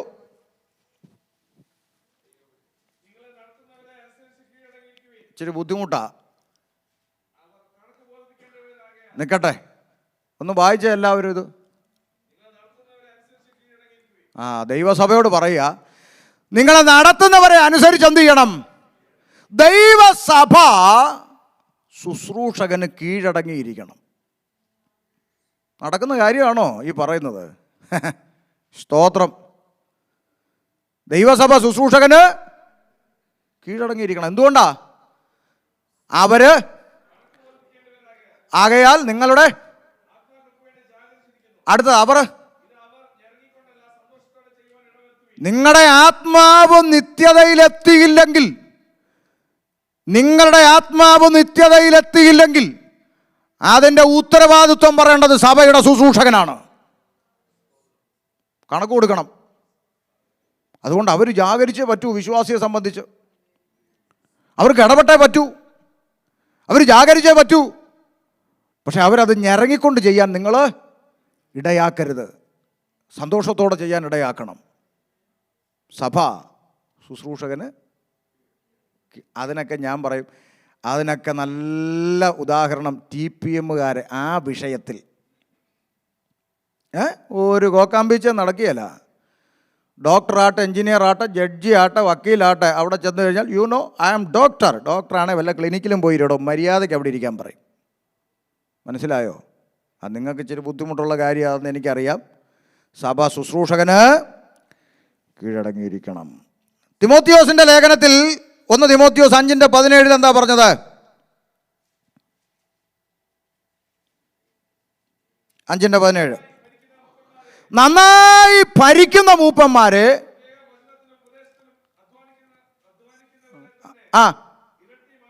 ഇരട്ടി മാന്യത പഠിക്കണം. ആർക്ക്?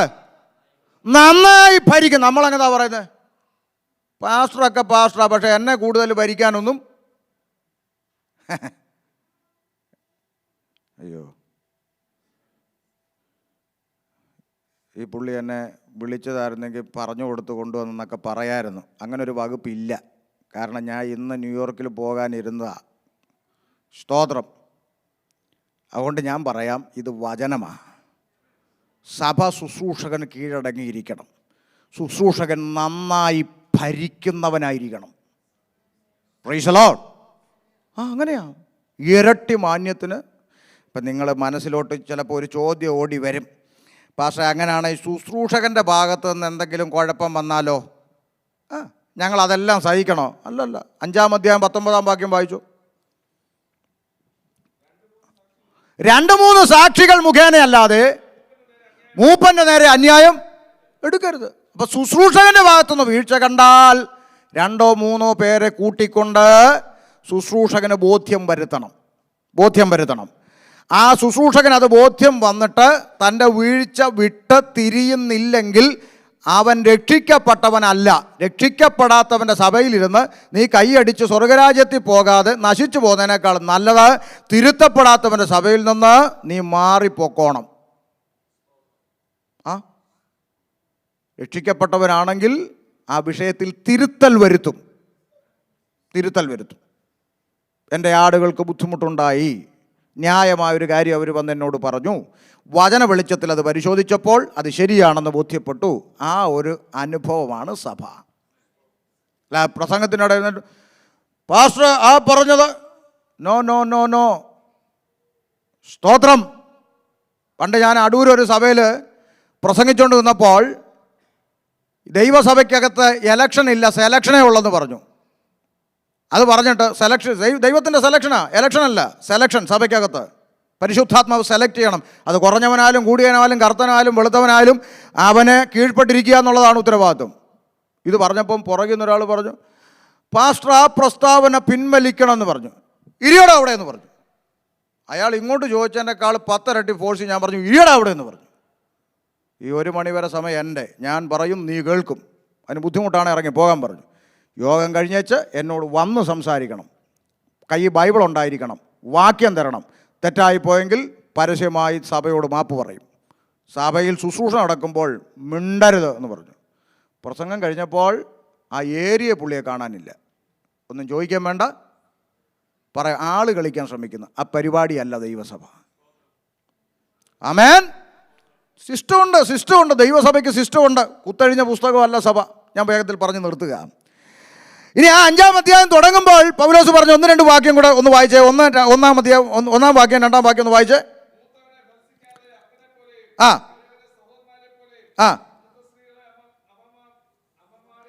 ആ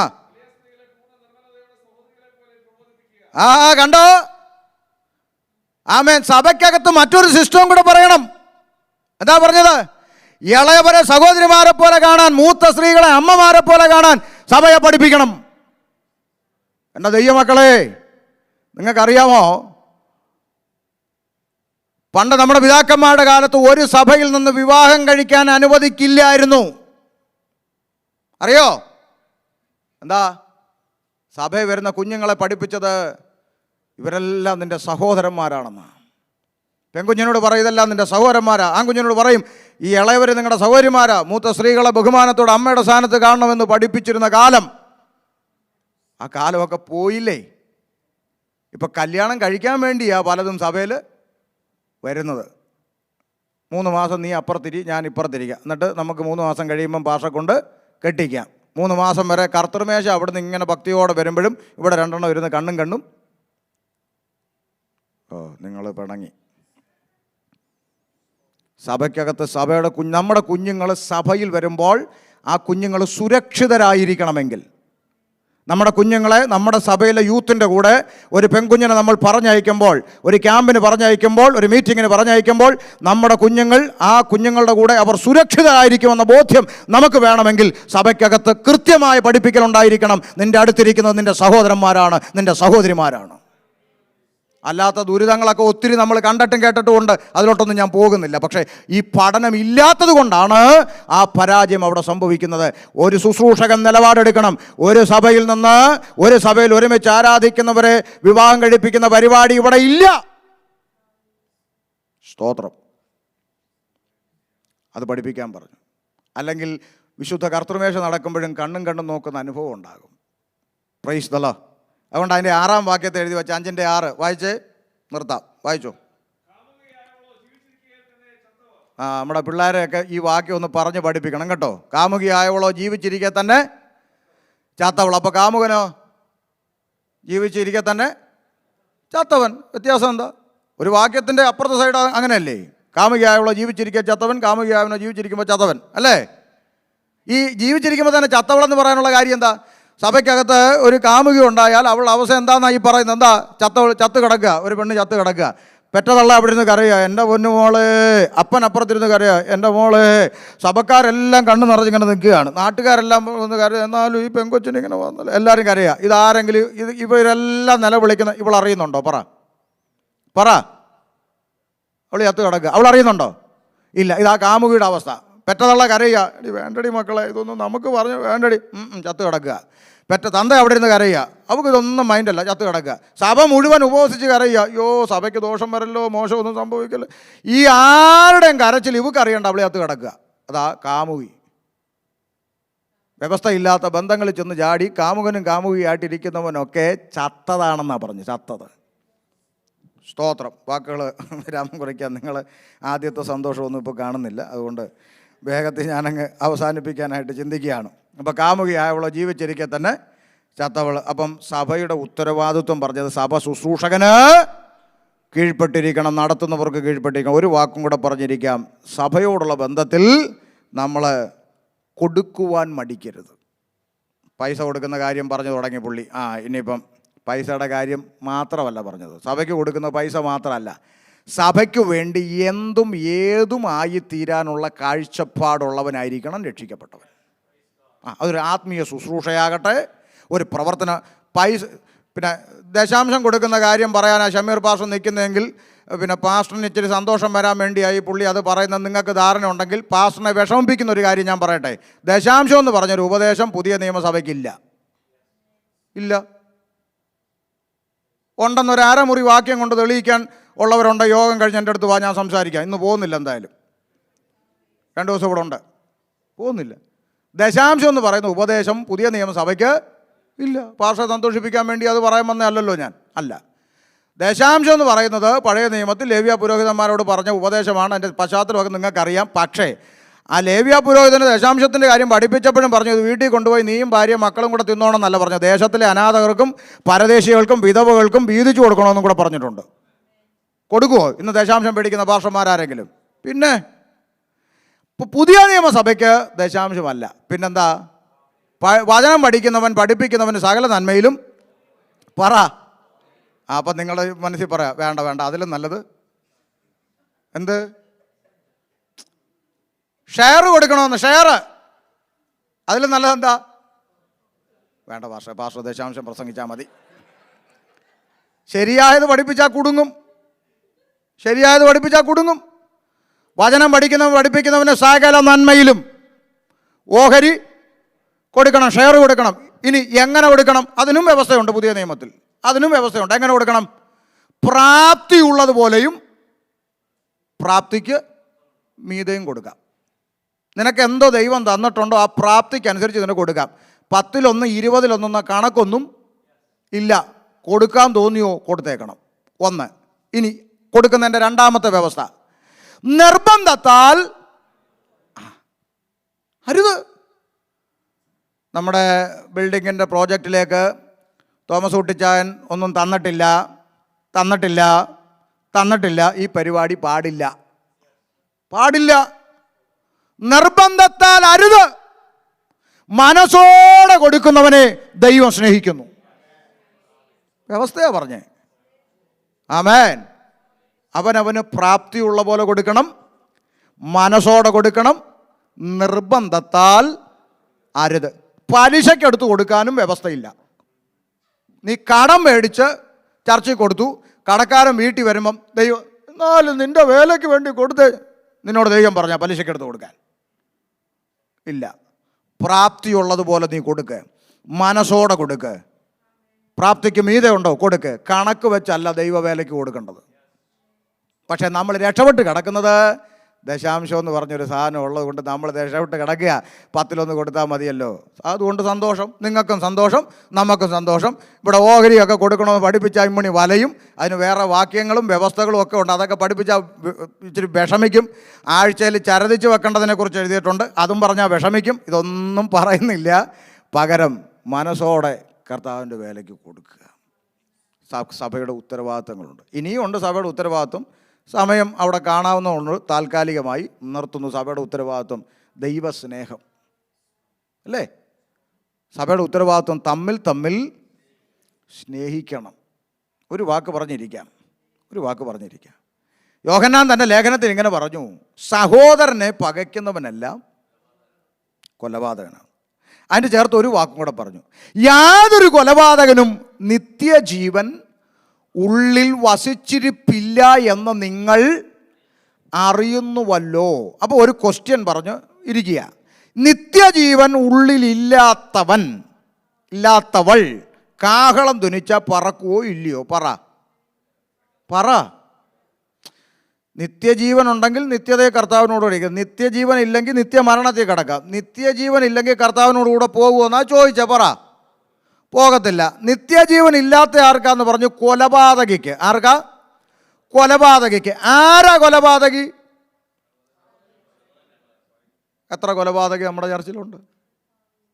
മേപ്പോട്ട് പോകാനിരിക്കുക. ആരാധന കഴിഞ്ഞ് വീർപ്പിച്ച് കെട്ടിയ മോന്തയുമായും പറഞ്ഞു പോകുന്ന ഒരൊറ്റ കൊലപാതകികളും മേപ്പോട്ട് പോവുകയല്ല. എത്ര ഉച്ചത്തിൽ അന്യഭാഷ പറഞ്ഞാലും, എത്ര ഉച്ചത്തിൽ കൈയടിച്ചാലും, എത്ര ഉച്ചത്തിൽ പാടിയാലും അവൻ കൂട്ട് സഹോദരനെ കൈ കൊടുക്കാനോ സ്നേഹിക്കാനോ കഴിയാതെ മിണ്ടാതിരുന്നും പിണങ്ങിയിരുന്നും ആരാധിക്കുന്ന ഒരുത്തനും മേപ്പോട്ട് പോകത്തില്ല. അപ്പം ദൈവസ്നേഹം അതാ ഞാൻ നേരത്തെ നിങ്ങൾ ഭൂമിയുടെ ഉപ്പാകുന്നു എന്ന് പറഞ്ഞല്ലോ. ഉപ്പിൻ്റെ മറ്റൊരു പ്രത്യേകത അല്ലേ, സാമ്പാർ വെക്കുമ്പോൾ സാമ്പാറിൻ്റെ അകത്തോട്ട് ഉപ്പിട്ട് കഴിഞ്ഞാൽ എന്താ ചെയ്യുന്നത്? ഉപ്പ് ഇങ്ങനെ സാമ്പാറിൻ്റെ ചട്ടിയുടെ അടിയിലോട്ട് ഇങ്ങനെ വരുമ്പം ഉപ്പ് കാണുന്ന കാഴ്ച എന്തൊക്കെയാ പറ? ഒരു സൈഡിലോട്ട് നോക്കുമ്പോൾ ചുവന്ന് കൊടുത്ത തക്കാളി ഇങ്ങനെ ഇരിക്കുകയാണ്. ഇപ്പുറത്തോട്ട് നോക്കിയപ്പം അടിച്ച് പരത്തിയ കലം പോലെ ഷേപ്പില്ലാതെ ഒരു ഉരുളക്കിഴങ്ങ്. അപ്പുറത്തോട്ട് നോക്കിയപ്പം കോല് പോലെ ഇരിക്കുന്നൊരു മുരിങ്ങക്ക. ഇപ്പുറത്തോട്ട് നോക്കിയപ്പോൾ നല്ല തിളങ്ങുന്ന വഴുതനങ്ങ.